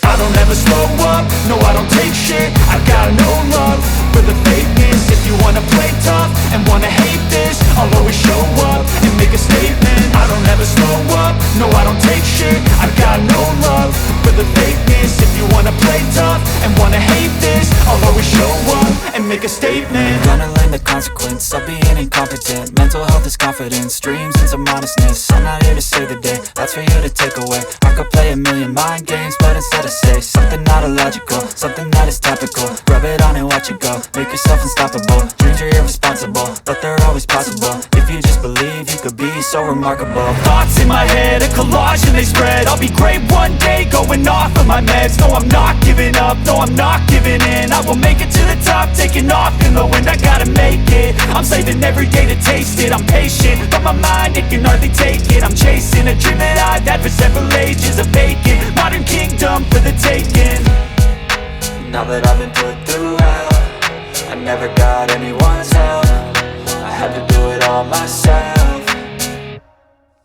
I don't ever slow up, no I don't take shit. I got no love for the fakeness. If you wanna play tough and wanna hate this, I'll always show up and make a statement. I don't ever slow up, no I don't take shit. I got no love for the fakeness. If you wanna play tough and wanna hate this, I'll always show up and make a statement. I don't ever slow up, no I don't take shit. I got no love for the fakeness. If you wanna play tough and wanna hate this, I'll always show up.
contributing at all. Your mom's always been so good to me. Remember when she helped us with the down payment for the car? Yeah, she's always been there for us. But I mean, it depends on what it is. What are you planning to get her? I want to take her on a trip. Oh, wow. That's a big gift. Where? Still figuring out the details, but somewhere nice. We should check our budget first. The car payment is due next week. I know, I've calculated everything. Mother's Day is right before Memorial Day weekend, right? I'm guessing you're planning to go during the long weekend? Yeah, with work and all, I thought we could call it an early Mother's Day present. Have you checked if you can get those days off? Already cleared it with my boss. That's good planning. How many days are you thinking? Mom's been alone since Dad passed, and she hardly ever gets to travel. I think she'd really love it. Have you mentioned this to your mom yet? Actually, she called before I texted you, brought it up casually, and said she could do 2 or 3 days. Oh, I see. Did she seem excited about it? Yeah, she did. Been a while since I've seen her that happy. She's been pretty down lately, hasn't she? Yeah, especially since Dad's anniversary last month. That's sweet. She deserves something special. Has she been feeling better? Last time we visited, she seemed tired. She said she's just been busy with the garden. Maybe the trip will help her relax a bit.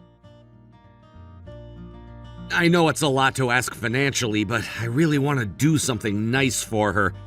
Could we maybe use some of our savings? How much would we need to take from savings? Probably around $2,000. The hotels are expensive during holiday weekends. 2,000? That's more than I expected.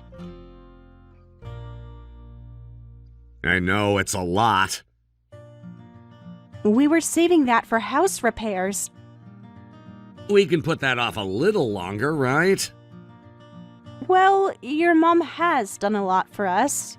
Okay, I'll help cover what you can't. For real? Thanks so much. Mom's gonna be so happy. You're welcome. I'm guessing you haven't figured out all the details yet? Just decided today. Mom mentioned wanting to go to a hot spring resort, but we still need to talk more about it. That sounds lovely. Which resort were you thinking of? There are a few good ones in the mountains. I need to check availability. Send me the links when you find some options.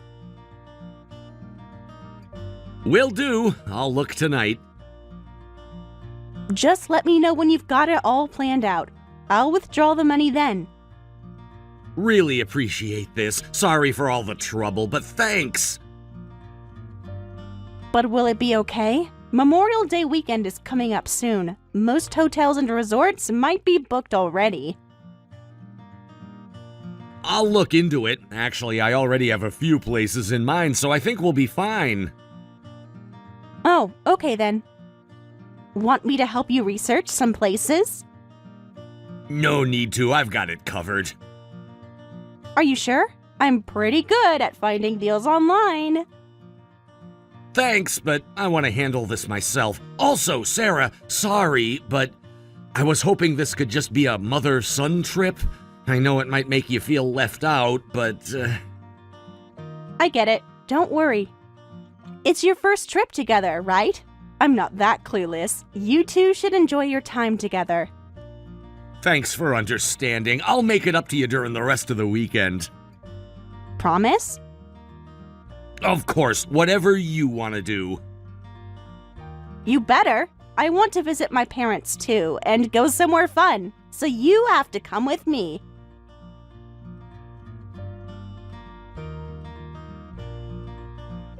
Of course, I'll make sure you have a great time. Maybe we can plan something for the following weekend. definitely. We'll go somewhere nice. We could visit that new beach resort you mentioned. Yeah, that would be perfect. Should I transfer the money to your account now or wait until you book? Maybe transfer half now so I can put down deposits? What's the deposit amount? Around 800 should cover it. Okay, I'll do that when I get home tonight. Just make sure to send me the confirmation when you book. Will do. Thanks again. Well, I gotta get back to work. Seriously, thank you so much for this. No problem. Just make sure to take lots of pictures with your mom. Will do. And Michael, Yeah? I'm really proud of you for doing this for her. Thanks. That means a lot. Should I tell her next time she calls or keep it a surprise? Let me surprise her. Okay, my lips are sealed. Got it. Heading back to work too. Take care, Michael. You too. Thanks again for everything. Let me know once you've booked everything.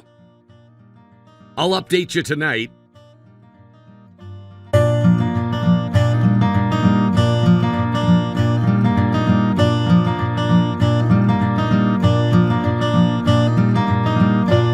Hey, how's it going there? Did you make it to the resort okay? Yeah, just checked in, figuring out lunch plans with Mom right now. Did you have a good drive up? Yeah, traffic wasn't too bad. What time did you leave? Early, around 7. Smart to beat the holiday traffic. How's the weather there? Pretty nice, sunny. Glad you made it safely. I looked up that area online. Seems like there's lots of good food options. What are you thinking of getting? Trying to choose between sushi and noodles. Both places look really good. Is your mom leaning toward either one? She says she's fine with anything. How's she feeling after the drive? Good, just a bit tired. Sounds nice. Making me hungry now. Might grab some noodles for lunch myself. In that case, we'll go for sushi. Don't be silly. You don't have to pick the opposite of what I'm having. Just trying to make the most of the options here. How's the resort? As nice as the pictures online?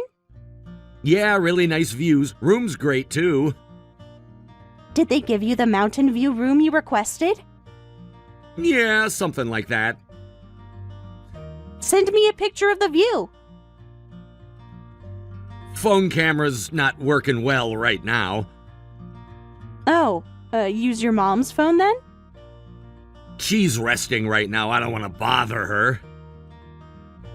But it does sound amazing. I'd love to go to a hot spring sometime too. Take me next time, okay?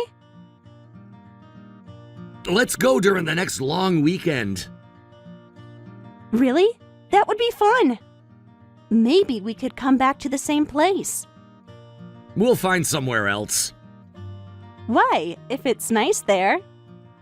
And hey, I'm really sorry. Huh? What's with the sudden apology? Just feeling bad. You've been so understanding about this whole thing, letting me be selfish and probably making you feel lonely. Did something happen? You're being weirdly apologetic. No, nothing happened. Just thinking about things.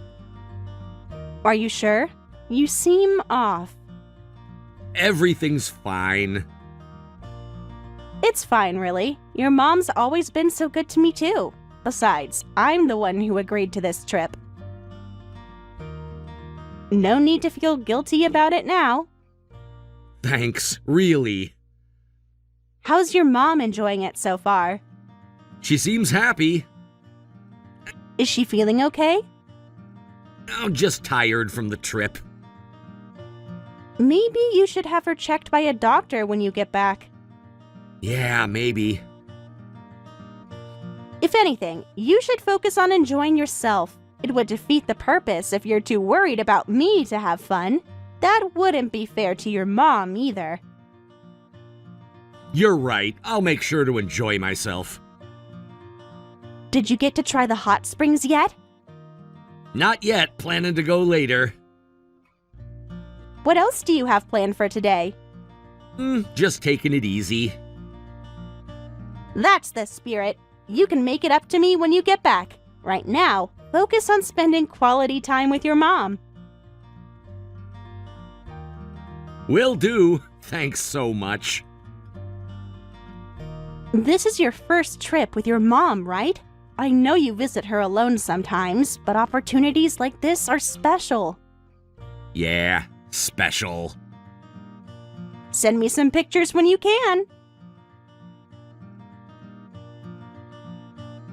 I'll make sure to bring you back some nice souvenirs. Look forward to it.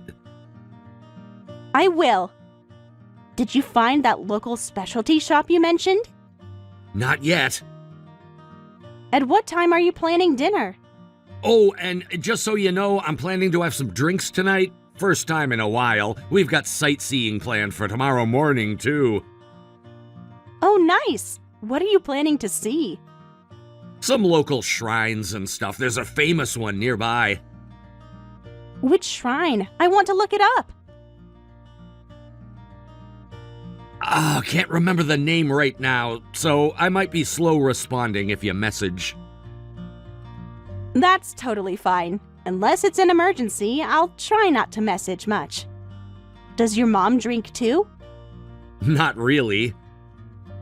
Then who are you drinking with? Just at the hotel bar. Alone? Yeah. Thanks, that helps. All right, heading out for food now. Talk later. Have fun. Say hi to your mom for me. Will do. Take care of her, okay? Yeah. Make sure to message me when you wake up. Yeah, I will. Stay safe and don't drink too much. Thanks, I'll be careful. Love you.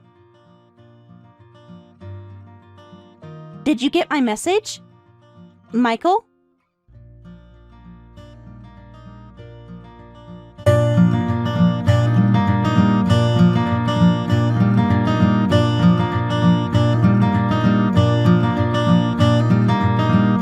Michael, please answer your phone. It's urgent. Your mom is in the hospital. Michael, please. This is an emergency. The hospital keeps asking for you. They need your authorization for treatment. Why aren't you answering? Your aunt is here asking where you are. What am I supposed to tell them? The doctors need to talk to you. Michael, this is serious. Please, just answer. They're saying it's critical. Michael, please, I'm scared. The doctors are doing everything they can, but they need to talk to you. Your mom needs you.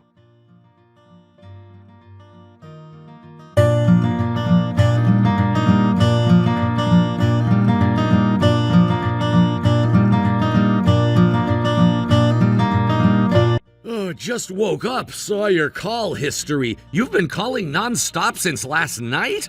Come on, I thought you said you wouldn't unless it was an emergency. It is an emergency. I've been trying to reach you for hours. Where have you been? This is serious, Michael. I told you I was drinking. I was asleep. For 12 hours? I've been calling since 8 p.m. yesterday. Come on, give me a break. I did say I'd call for emergencies. It's pretty concerning when you don't answer at all. Especially when the hospital needed you. Hospital? What are you talking about? Fine, my bad. So what was it? Your mom passed away. The funeral is scheduled for the day after tomorrow. What? That's not funny. I don't get it. I should be the one saying I don't get it. Aren't you supposed to be on vacation with your mom? Of course I am. What are you talking about? Then why was she alone in the hospital? Why did she collapse alone in her house? Collapse? What do you mean collapse? Last night, the hospital called saying she was in critical condition. The neighbors found her. She'd been alone for hours. Hospital? What hospital? Central Memorial, where you're definitely not right now. Want to know how I know? Because I've been here all night, while you were sleeping. Are you serious? Where are you right now? I've been at the hospital since last night. I thought it was strange since she was supposed to be with you, but then your aunt called me and I rushed over. I kept trying to call you that whole time. I sat with her for hours, while you were nowhere to be found. This has to be some kind of mistake. No mistake. I saw her myself. I held her hand, Michael. She was asking for you. Do you know what her last words were? Don't. She was worried about you. Even then. Where were you? Wait, just wait. She really passed away? You're not joking? That's what I'm telling you. She was in a really bad condition when I got to the hospital. They were trying to save her when I arrived. She was still asking for you when it happened, while you were supposedly on vacation with her. No. No, this can't be happening. Where are you really, Michael? With your mistress? In that resort you booked with Mom's money? What are you talking about? Your aunt showed me the bank statements. She showed me everything. She had no right. No right? No right? Your mother was working 2 jobs to support you, while you were spending her money on hotels. This can't be real. I'm coming back right now. Back from where exactly? The resort you told me about? Or the one you actually went to? About that, don't bother coming back. What? What are you talking about? She's my mother! Exactly. What were you doing when your mother was dying? Lying to me. Having an affair, weren't you? Stop making ridiculous accusations. I didn't do anything like that. Then who are you on vacation with? Because your mom is here. She's been here all along, working herself sick. Can't answer that, can you? Because it's true. Want me to tell you what your mom said before she died? How she was worried about your spending? How she couldn't afford her medication? You don't understand. I understand perfectly. Your aunt told me everything. Every lie. Every time you asked for money. Every excuse you made. Even if I was having an affair, what's that got to do with this? It's got nothing to do with Mom. No, it has. How is it related? Those times you said you were visiting your mom alone, you were just using that as an excuse to meet your mistress, weren't you? And you were taking money from her, too. She remortgaged her house for you. Did you know that? How do you know about... Your aunt told me. She said you only visit your mom when you're with me. And she said your mom was struggling financially because she kept sending you money. I had no idea. I'm shocked. Did you know what your mom did to get that money? She was working night shifts. At her age. With her heart condition. That's not... She offered to help. She was protecting you until the end, even when she knew what you were doing. She just wanted you to be happy. She never told me she was sick. Because she didn't want to burden you. She didn't want to worry you, while you were spending her money on hotels. That doesn't give you the right to keep me away. She's my mother. I'm her only child. You can't stop me from seeing her. Only child? Now you remember that? Where was this concern before? When she needed you? I always cared about her. Really? Let's talk about last month, when she asked you to help with her doctor's appointment. I was busy with work. You were with your mistress. Your aunt saw you. She's making things up. Do you even care that she's gone? Or are you just worried about what happens next? About people finding out? Of course I care. Really? Because you sound more worried about being caught than about losing your mother. That's not true. Then why aren't you asking about her? About how she died? About her last moments? I can't. Can't what? Can't face what you did? You're right. I don't have that right. I can't stop you from attending the funeral. Then what's the problem? Stop butting in. But this isn't just my opinion. It's how all your mom's relatives feel. What do you mean, all? Your entire family is here. They've been here all night, while you were sleeping. They don't want someone like you there. They can't do that. Watch them. Your cousin is handling security. Your uncle is handling the arrangements. They're saying they don't want you at the funeral. Someone who made their mother suffer and betrayed his wife doesn't deserve to say goodbye. They have no right to judge me! They were there for her. They saw what you did to her. How you used her. Fine. This is ridiculous. I'm definitely coming. Oh, okay. Do what you want. But I doubt they'll let you in. What do you mean they won't let me in?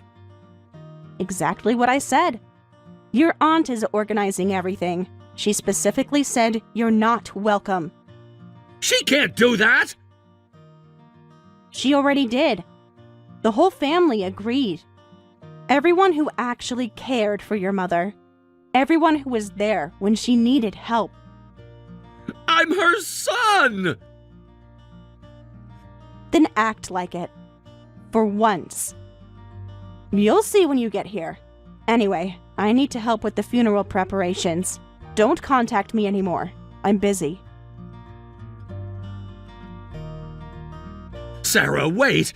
At least tell me when the viewing is! I have a right to know! You can't just shut me out like this! Like you shut your mother out? That's different! How? She was my mother! Exactly.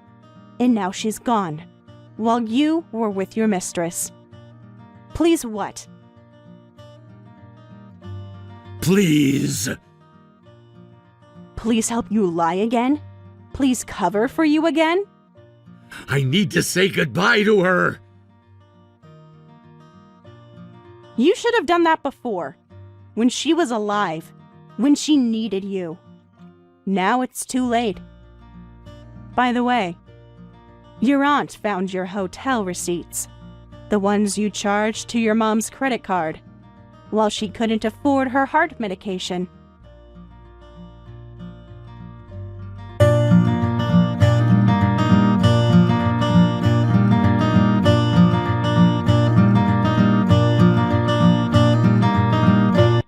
Sarah, please talk to them. They won't let me in at all. I told you yesterday they wouldn't. Do you finally understand? I've been standing out here for an hour! And? Your car is here! I know you're inside! Yes, I am. Where I was invited to be. This isn't right! I brought flowers! Flowers won't fix this. You can leave them outside. Why are you allowed in but not me? I'm her actual son! That's just how strongly everyone feels about not wanting you there. Your relatives all said they'd turn you away if you showed up, and looks like they meant it. They're letting complete strangers in! Those aren't strangers. They're people who were there for your mom. Her friends from work. The neighbors who found her. People who actually cared. You can't all just decide this! We didn't decide. You did. With every lie you told. Every time you took money from her. Every missed holiday. Every broken promise. I deserve to be there! Do you? Where were you when she needed you?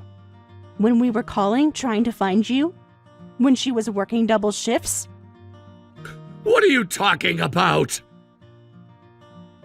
She knew, Michael. About the affair. She was trying to find you that night.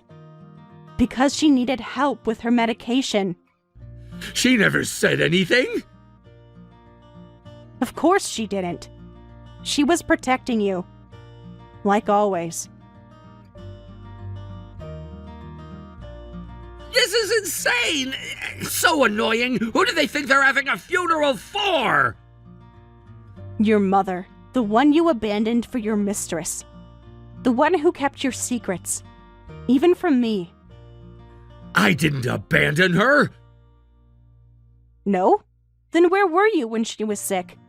When she was struggling to pay her bills because of you? When she was dying? In a hotel somewhere? With the money she gave you for business expenses? Stop it! The truth hurts, doesn't it? You don't know everything!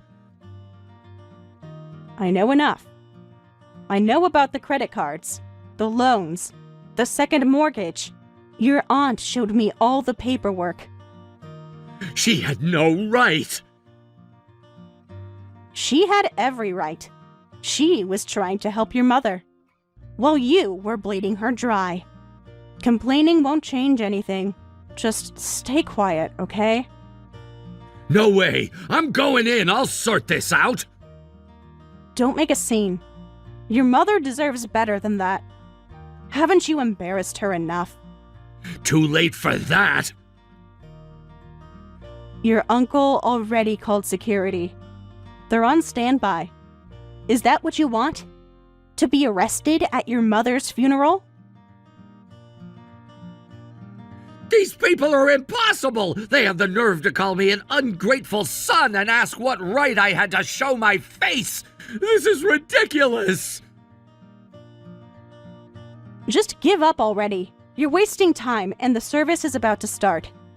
Your mother's friends are all here. Her church group. Her co-workers from both jobs. The ones she needed because of you. That's exactly why! You're inside, right? Tell them to let me in! Absolutely not. Why should I help you? Just so we're clear, I feel the same way they do. After everything I've learned, everything your aunt showed me, everything, Michael. The hotel receipts, the text messages, the bank statements, the pawn shop tickets. Pawn shop?!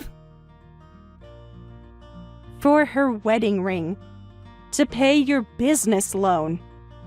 Besides, you're the one who never cared about your mom before. Why act concerned now? That's... I never thought something like this would happen! You made this happen, and you still act like you did nothing wrong.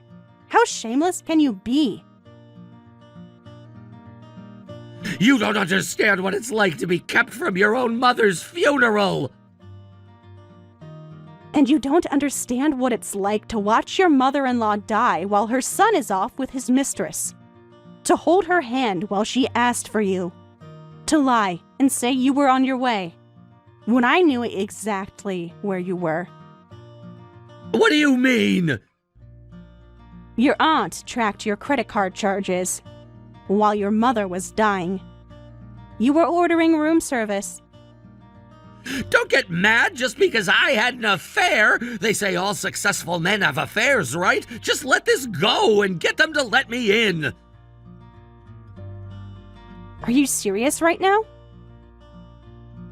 Successful men? You were borrowing money from your dying mother, using her credit cards, making her work extra shifts, while you played businessman? I am successful. Really? Then why did your mother's electricity get cut off last month? What? Well, you were staying at luxury hotels. She couldn't pay her bills. Your aunt had to help her. That's not fair. No, what's not fair is what you did to her. We get to decide that, not you. Stop saying nonsense to justify yourself. And don't try to force your way in. Or what? I'll call the police if you do. You wouldn't. Try me. They're already here anyway. Do you want to explain to them about the credit card fraud? What fraud? Using your mother's cards without permission. Your aunt kept all the evidence. Don't be so dramatic. I just want to say goodbye to Mom. Even if that's true, it means nothing if nobody wants you there. Your cousins are blocking the door. Your uncle is with the funeral director. Everyone agrees. They can't keep me from my own mother's funeral. They are already. And you don't want the police involved, right? That would be bad for me too. Just wait quietly. If you'd be troubled by police too, does that mean you'll forgive the affair? What? How did you get to that conclusion? Are you seriously trying to manipulate me right now? Well, you said you'd be troubled if your husband got arrested. Doesn't that mean you don't want to lose me? No, that's not it at all. I just don't want divorce proceedings to get complicated. I'm not forgiving you or your mistress. I'm taking every penny I can get. Every last cent you stole from your mother. The loans, the credit card debt, everything. Come on, give me a break. I'll pay back the money for this trip. Can't you forgive me? Pay it back how? You didn't even have enough money for the trip. That's why you lied to me. That's why you took from your mother. Why she had to pawn her jewelry. Well, Mom passed away, right? So there's inheritance money. Thinking about it that way, divorcing now would be a waste. You get what I'm saying, right? Did you just... Are you actually talking about inheritance right now? While we're at your mother's funeral? While they're saying prayers for her inside? I'm just being practical. Practical? Like you were practical using her credit cards? Practical making her work 2 jobs? Practical lying about the business loans? She offered to help. Because you lied to her. Just like you lied to me. Wow.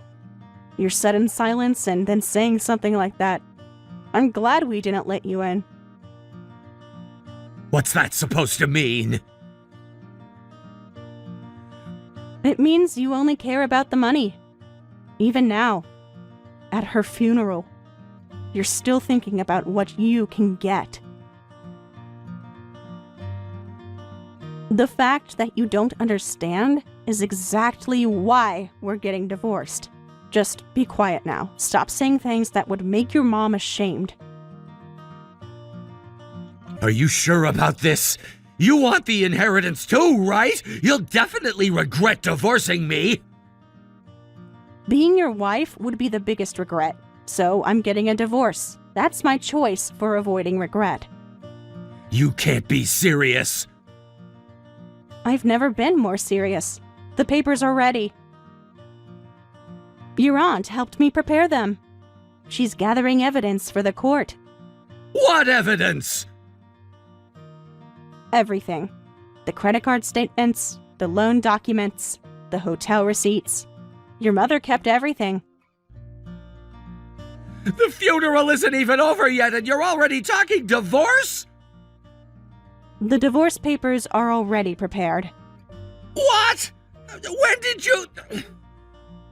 Right after I found out about your lies, your aunt helped me.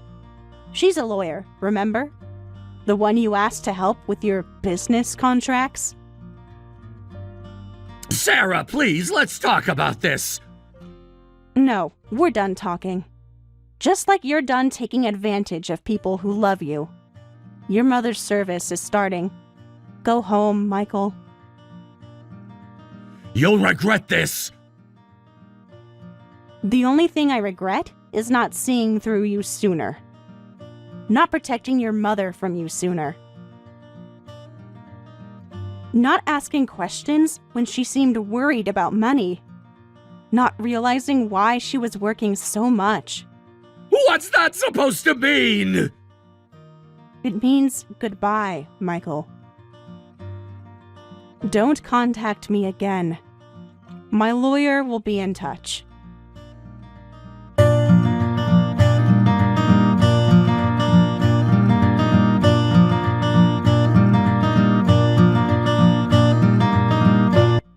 After ignoring Michael's messages, the funeral concluded peacefully.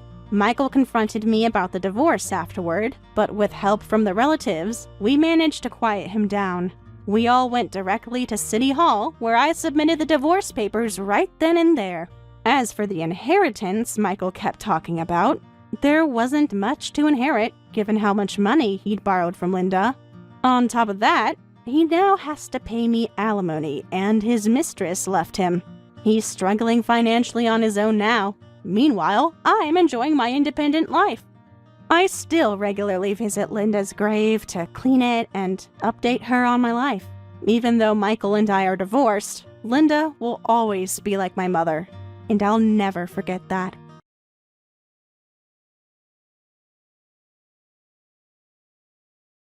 Hey Mike, I just finished my first day at the new job. Awesome. How was it? Did you like the workplace? It went pretty well. I was so nervous, but everyone was really nice to me. That's good. Sounds like a good environment. Still feeling a bit overwhelmed, though. So many new faces to remember. It's going to be tough to remember all of their names. Oh yeah, of course. You'll get used to it quickly, though. Hope so. The HR manager spent an hour going through everything with me today. That's a lot of time just for orientation. Well, there's quite a bit to learn. At least it won't be as intense as your old job. Yeah, even though it was just orientation today, I can tell the team is great and supportive. Did they show you around everything and all? They did. The office is smaller than my old job, but it makes it less overwhelming, I think. That's good. Less walking around, too. True, though I already miss having my own office. It's always nice to have your own space, you know? Oh, so you have a shared space now? Yeah, but my desk is by the window, so that's good. Nice. Do you have a good view from the window? Not really. It's just the parking lot, but natural light is always good. Better than staring at a wall. Yeah, and since it's the same industry as before, I should get the hang of it pretty quickly. You've got years of experience. You'll be fine. I know you'll do well. Oh, and my old job actually called today, asked if I'd reconsider staying full-time. You didn't think about it, did you? No, we already decided this was better for us. Good. You were always too busy before. What I'll be doing at this new job is pretty similar to what I used to do, so I shouldn't have any trouble.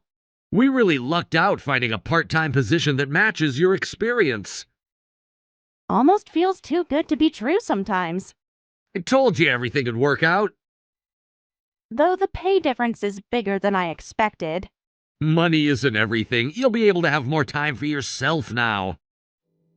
True, though I'll miss my old salary. Spending more time at home will be worth it. You were working too hard before anyway. Still feels weird going from managing a team to being the new person. Fresh start isn't a bad thing. I guess. I just need to get used to working part-time now. It's different for sure. You'll get used to it. Plus, now you can focus on our home. Oh, I love the shorter commute too. I'll be able to have even more time for me. See? More time for cooking and stuff. Speaking of cooking, I'm stopping by the grocery store. Want anything specific for dinner? I'll cook whatever you'd like. Something with chunks of meat would be good. Big pieces of meat, huh? Maybe we should celebrate my new job with steak. Nice! I'll grab some wine. It's a celebration. Well, just grab a bottle. We shouldn't be drinking much on weekday. Oh, and my team lead mentioned there might be overtime next week. Really? I thought you're only working part-time. Why do they need you to do that? Just temporary. They're short-staffed. But you took this job to work less. I know. I don't mind it anyway, but just letting you know. Well, don't let them take advantage of you. I'll be fine. Hey, and going back to the wine, you never used to worry about my drinking before. Things are different now that we're married. Different how? Well, we have to think about saving money now. Already thinking about that on your first day? Well, part of my job is taking care of your health and supporting your work, right? I guess, but you're starting to sound like my mom. I am not your mother. Don't say that to your newlywed wife. Sorry.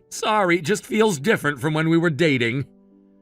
Of course it's different. We're building a life together now. It's funny to think we haven't even been living together a full month yet, have we? No, just 3 weeks. Everything still feels new. Should we get some dessert to really celebrate? Sure, but nothing too expensive. Right, we are on a budget. Well, we should start thinking about it. Yeah, that's not a bad thing. I'm not complaining. Well, I guess I was always at your place, so maybe that's why it doesn't feel super newlywedish. Yeah, probably. Though staying over occasionally is different from actually living together. Yeah, now I can't escape your nagging. Hey, I don't nag that much. Just kidding. Your cooking makes up for it. Oh, right. We should figure out our budget and savings plan soon. Your payday is coming up. What are you talking about? I already gave you $300. I've been tracking our expenses this week.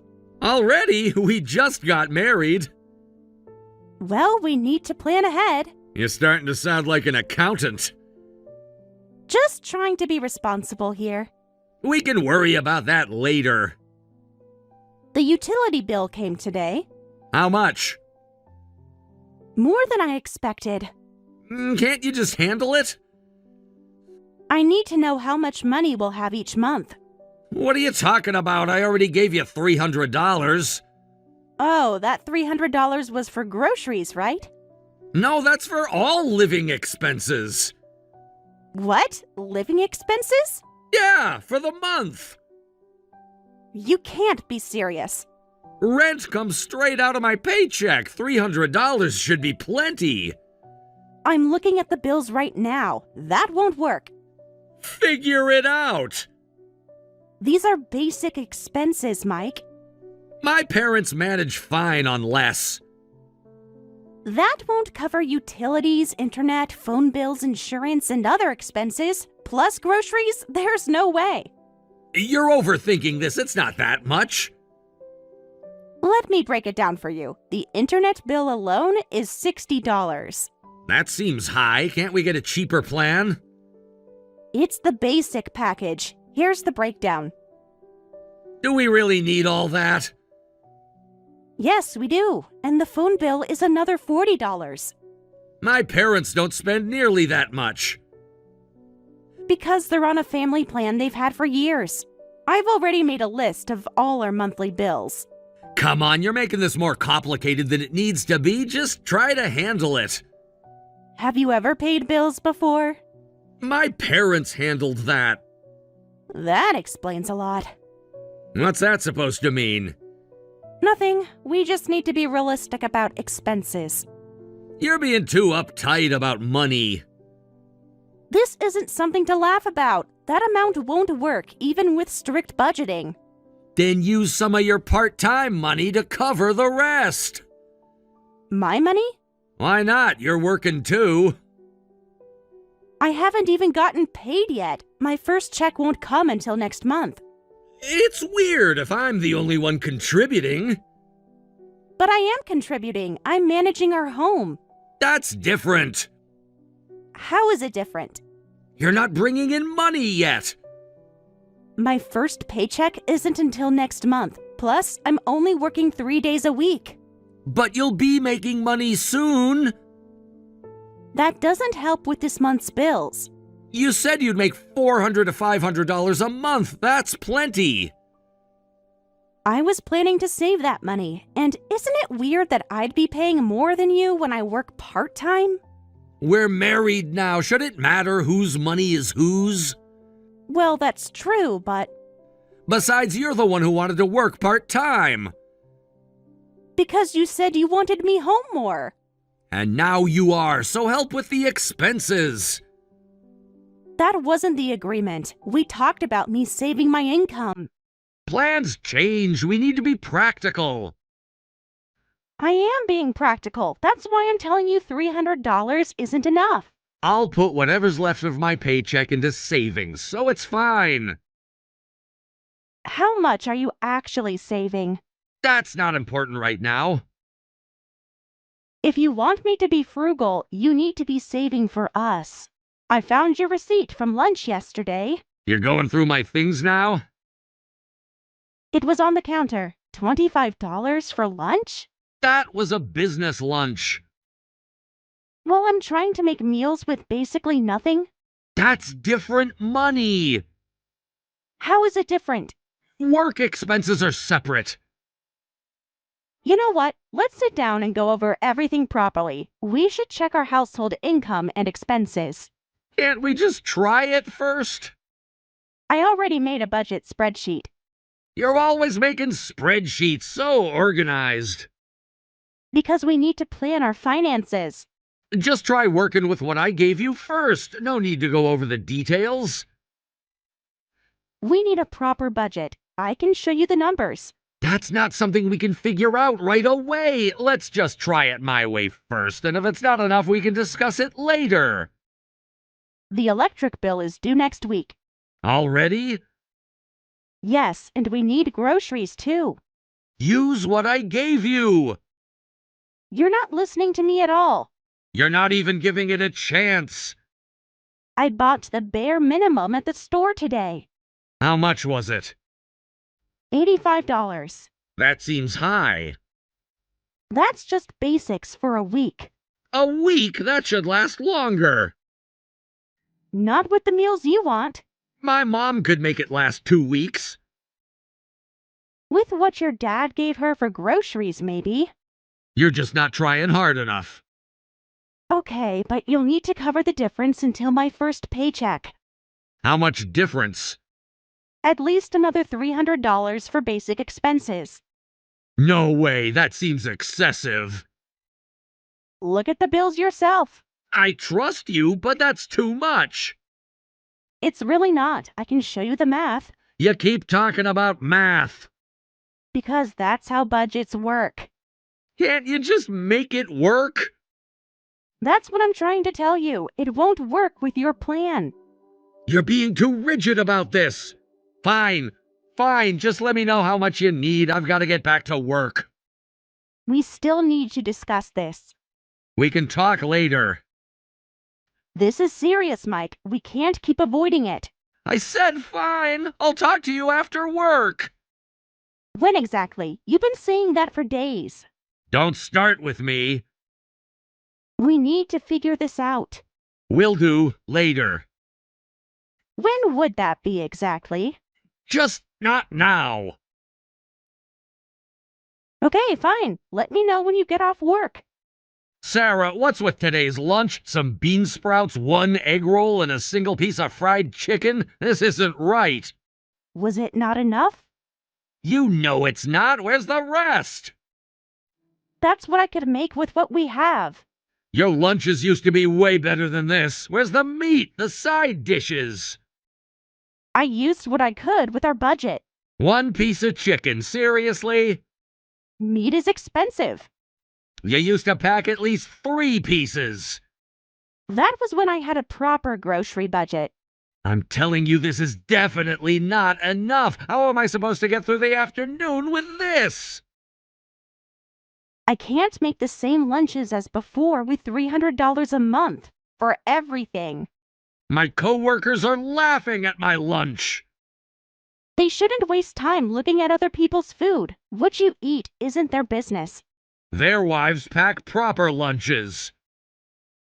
Maybe their wives probably have proper budgets. Why can't you make nice lunches like before? You know why. I've already told you. I'm trying to cut back on food costs since money's tight. I saw your grocery receipt. And? You bought expensive vegetables. They were on sale. Still too much.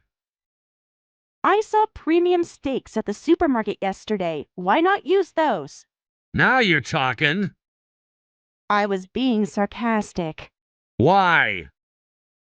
Those are $30 per package. That's 10% of our monthly budget.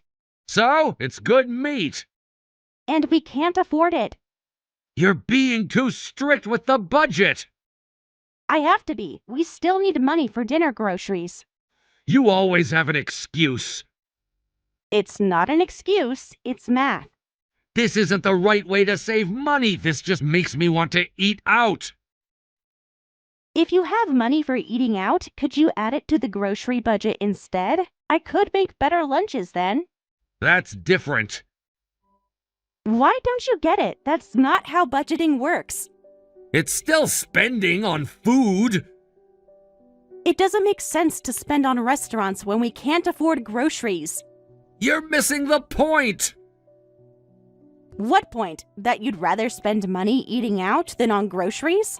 Restaurant food is made by professionals. Of course it's expensive. Even if I gave you that money, you couldn't match their quality. Oh, wow. Don't you remember I used to cook professionally? That was years ago. Still know how to cook, though. Then why are my lunches getting worse? I know how to cook when I have ingredients. I'm just saying your lunches shouldn't get worse just because we're married. They're getting worse because you won't give me enough money for groceries. My coworkers' wives manage fine. Ask them their grocery budget then. You never complained about money when we were dating. Because I was using my own salary then. Here we go with the salary talk again.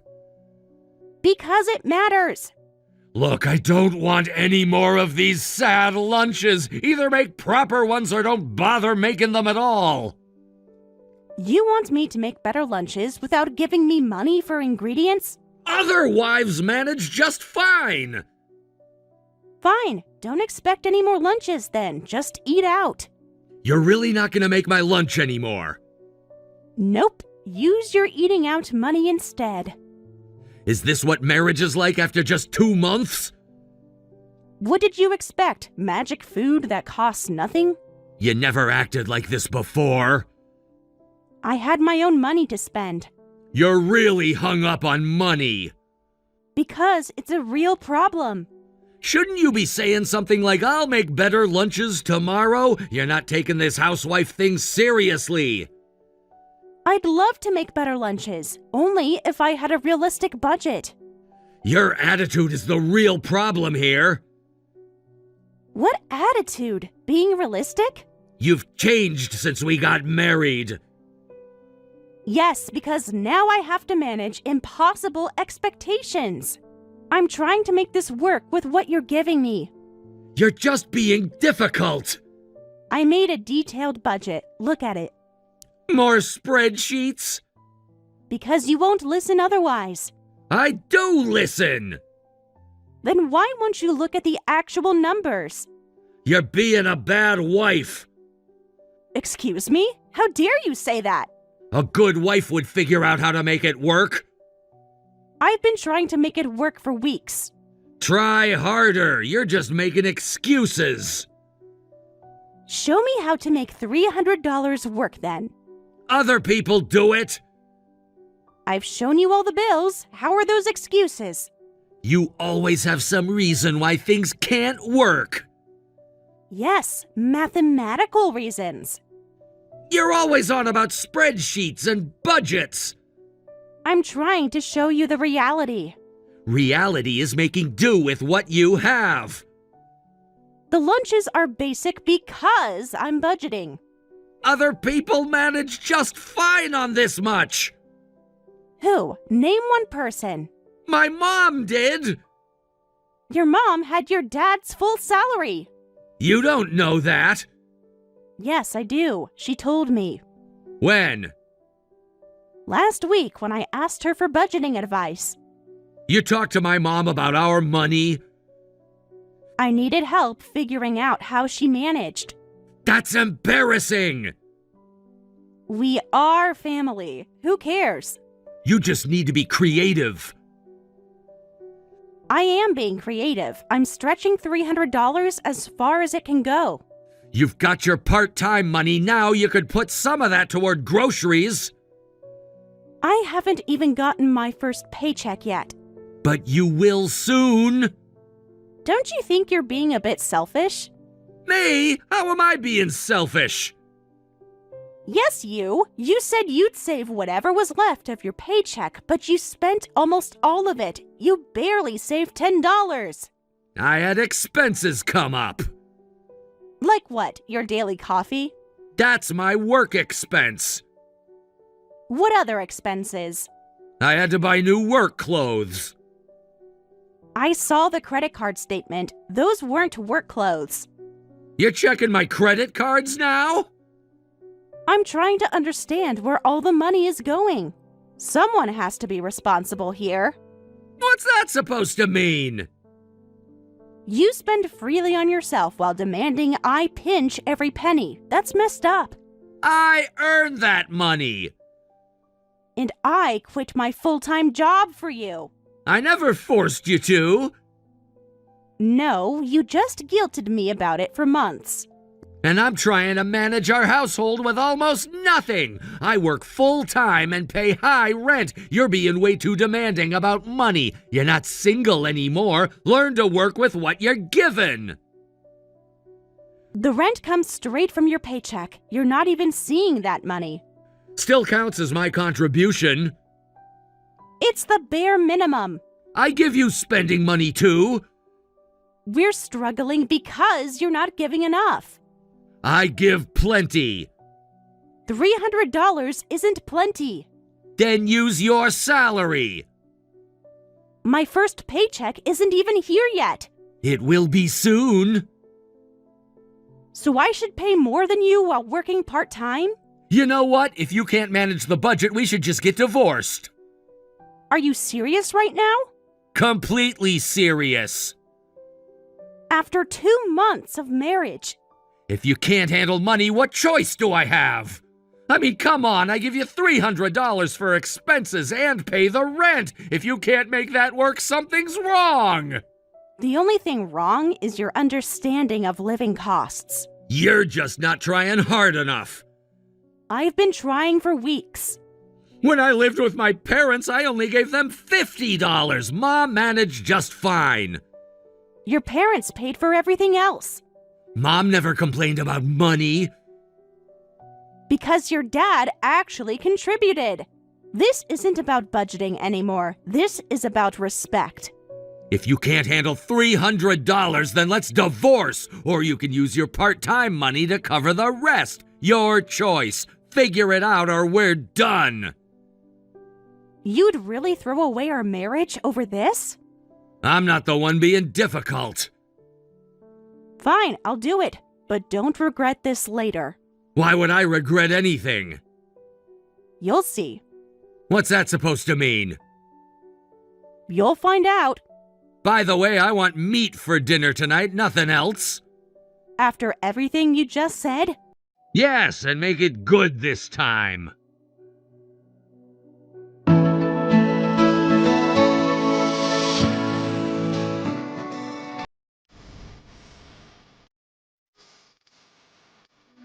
Sarah, are you home?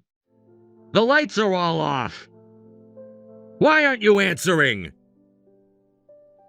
No, I'm not. What do you mean you're not? Exactly what I said. I'm not home.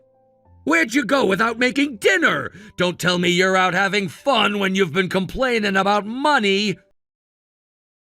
Nope. I went back to my parents since I can't manage the budget. I left the divorce papers on the table. Goodbye. What? You can't be serious. This is a joke, right? No joke. Are you really at your parents'? Yes, I packed my things while you were at work. Wait, there really are divorce papers on the table. What's going on? This makes no sense. Makes perfect sense. You said divorce if I can't manage on $300. I didn't actually mean it. Then why say it? I was just frustrated. Well, now you don't have to be frustrated anymore. That's not what I wanted. What did you want then? I just wanted you to try harder. I tried for weeks. You wouldn't listen. But leaving without warning? I warned you. You didn't take me seriously. I didn't think you'd actually leave. What did you expect? What happened to trying harder? The meals have been fine these past few days. What's happening? I'm finally getting it. Finally getting what? How to manage money properly. You still don't understand. Understand what? I used up our entire Everything month's I do budget so in 3 instinctive and days so to make passionate. those Every meals. word I move so What? descriptive like an Ow. adjective. I got a vendetta against people who The patented meals were being better negative because I when you should stopped be getting worrying after about it. the budget. That's why I the got money facts ran over out in facts 3 over days. tracks. This and that. Speed You didn't slow, have to spinning leave fast, over I can this. roast, Come I can on, gas, we can think talk I'm about okay this. at last, but I don't know if that can Yes, erase I all the did. past You and the made it clear pettiness. what would A happen if I reflection couldn't of the manage emptiness, on hilarious. You can do $300, with my and I time, told you're you delirious, it was mysterious, impossible because you and are not behind a fake happening. exterior, inferior. You know I'll wanted you always to be a bit understand, superior. that's Get off all. of me, this ain't no humble Understand brag. I what? want you to hear That we words, you need can to be say them careful back. I with want you to money. feel free from the chains that last, and to believe in what you need to got. It was understand built what to things last. actually Yeah. cost. Can't we talk about this? You can't just leave. We've been talking, but you just haven't been listening. I'm tired of telling you the exact same thing over and over again. Just come home and we'll figure it out. There's nothing to figure out. We made your choice. See where we are now. But I love you. Love isn't enough when there's no respect. You show no respect, and you actually demanded the impossible. Where is this coming from? From weeks of being treated like your servant. Just wait, this is crazy. So you're divorcing me because you can't budget? Did you love me at all? You're still blaming me for not budgeting after everything? Thoughts in my head, a just don't collage in this understand what red. I'll be happened. great one day, going off of my Look at meds. your No, I'm face. not giving up, That's no, I'm what not happened. giving in. I will make it to I'm the just top, trying taking to off and knowing I understand. gotta make it. I'm saving every What's day to there to taste it. I'm understand? patient, You but my said mind, it can impossible hardly take it. I'm conditions. chasing a I dream said that I've never normal separated to expectations. vacant. Modern kingdom for the taking. That's rich coming from you.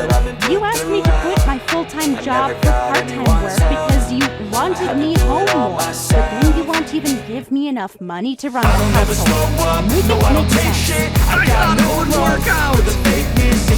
Based on what? Magic? My mom managed. Your mom had a real budget. I gave up half my salary for you. I didn't course you do. I'll always show up and make a statement. No, you just guilted me about working too much. That wasn't my intention. I thought you would want to focus on some of the housework instead of working so much. I really thought $300 was enough. How? Have you ever bought groceries? Sometimes. Your sense of money is completely warped. Internet and phone bills are $100 right there. Then there's utilities, insurance. It's almost pointless to talk about money with you now. You don't listen. But my parents manage fine. Your dad pays all the bills. Your mom told me. She did? Yes, we had a long talk about it. When? After I showed her our budget. You showed her our finances? I needed to understand how she managed so well. After you kept talking about how your mom managed so well, I had to ask her for advice. You shouldn't have done that. That's pretty personal. It should have been between us. Who cares? Toilet paper and tissues aren't free. Have you thought about toothpaste, shampoo, dry cleaning? How much do you think all that costs? I never really calculated it. Obviously, you spend more than $300 just on yourself. That's coming from a different budget. There's no such thing as different budget. Work expenses are different, but you have your part-time income too, so I thought it'd be enough once you combine the budget. Which I haven't even received yet. You'll get it soon, though. If you were actually saving money like you promised, I wouldn't have complained. But you spent everything except rent and my $300 on yourself. I had expenses. Like what? Your daily $5 coffee? Your $15 lunches out? I need those for work. I deserve to have a cup of coffee. But I can't have basic grocery money? Coffee is not expensive. Those are small expenses. I don't ever slow up. They add up to more than you give me for the whole month. You really need to tell me how much you spend on these items every month.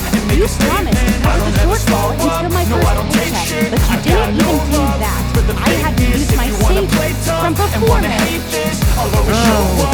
I forgot about that promise. So instinctive and so passionate. Every word I forget a move lot so of descriptive promises, like an seems adjective. I got a I vendetta work against hard, people and who it's only patent it. Being natural that I have negative when work you should be getting expenses. after it.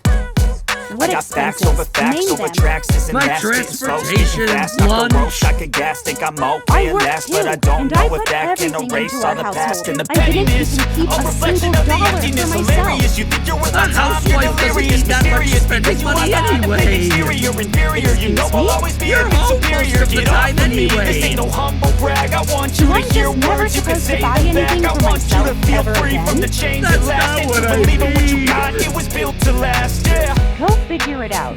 See if you can do that yourself. I never got anyone's help. I had to do it all myself. I don't ever slow up, no I don't take shit. I got no love for the fakeness. If you wanna play tough and wanna hate this, I'll always show up and make a statement. I don't ever slow up, no I don't take shit. I got no love for the fakeness. If you wanna play tough and wanna hate this, Well, I I'll knew always show living on up and make a $300 would be statement. extremely difficult even for one person, and I didn't really expect him to succeed. I could see he was genuinely trying to change, so I gave him permission to use an additional $300, and he managed to get through the first month spending just over $600. In the second month, he got it down to the Thoughts in my $500 head, a mark. collage and they spread. I'll be great one day, going off of my meds. No, I'm not giving up, no, I'm not giving in. I will make it to the top, taking off in the wind. I gotta make it. I'm saving every day to taste it. I'm patient, but my mind it can hardly take it. I'm chasing a dream that I've had for several ages of bacon. Modern kingdom for the taking. So I wanted to give our marriage one more chance.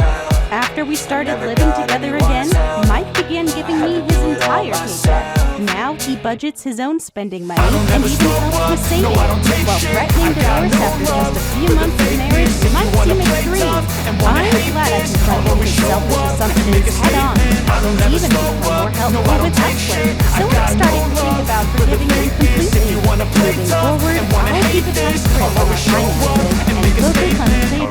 our future. No, I don't take shit. I got no love for the fakeness. If you wanna play tough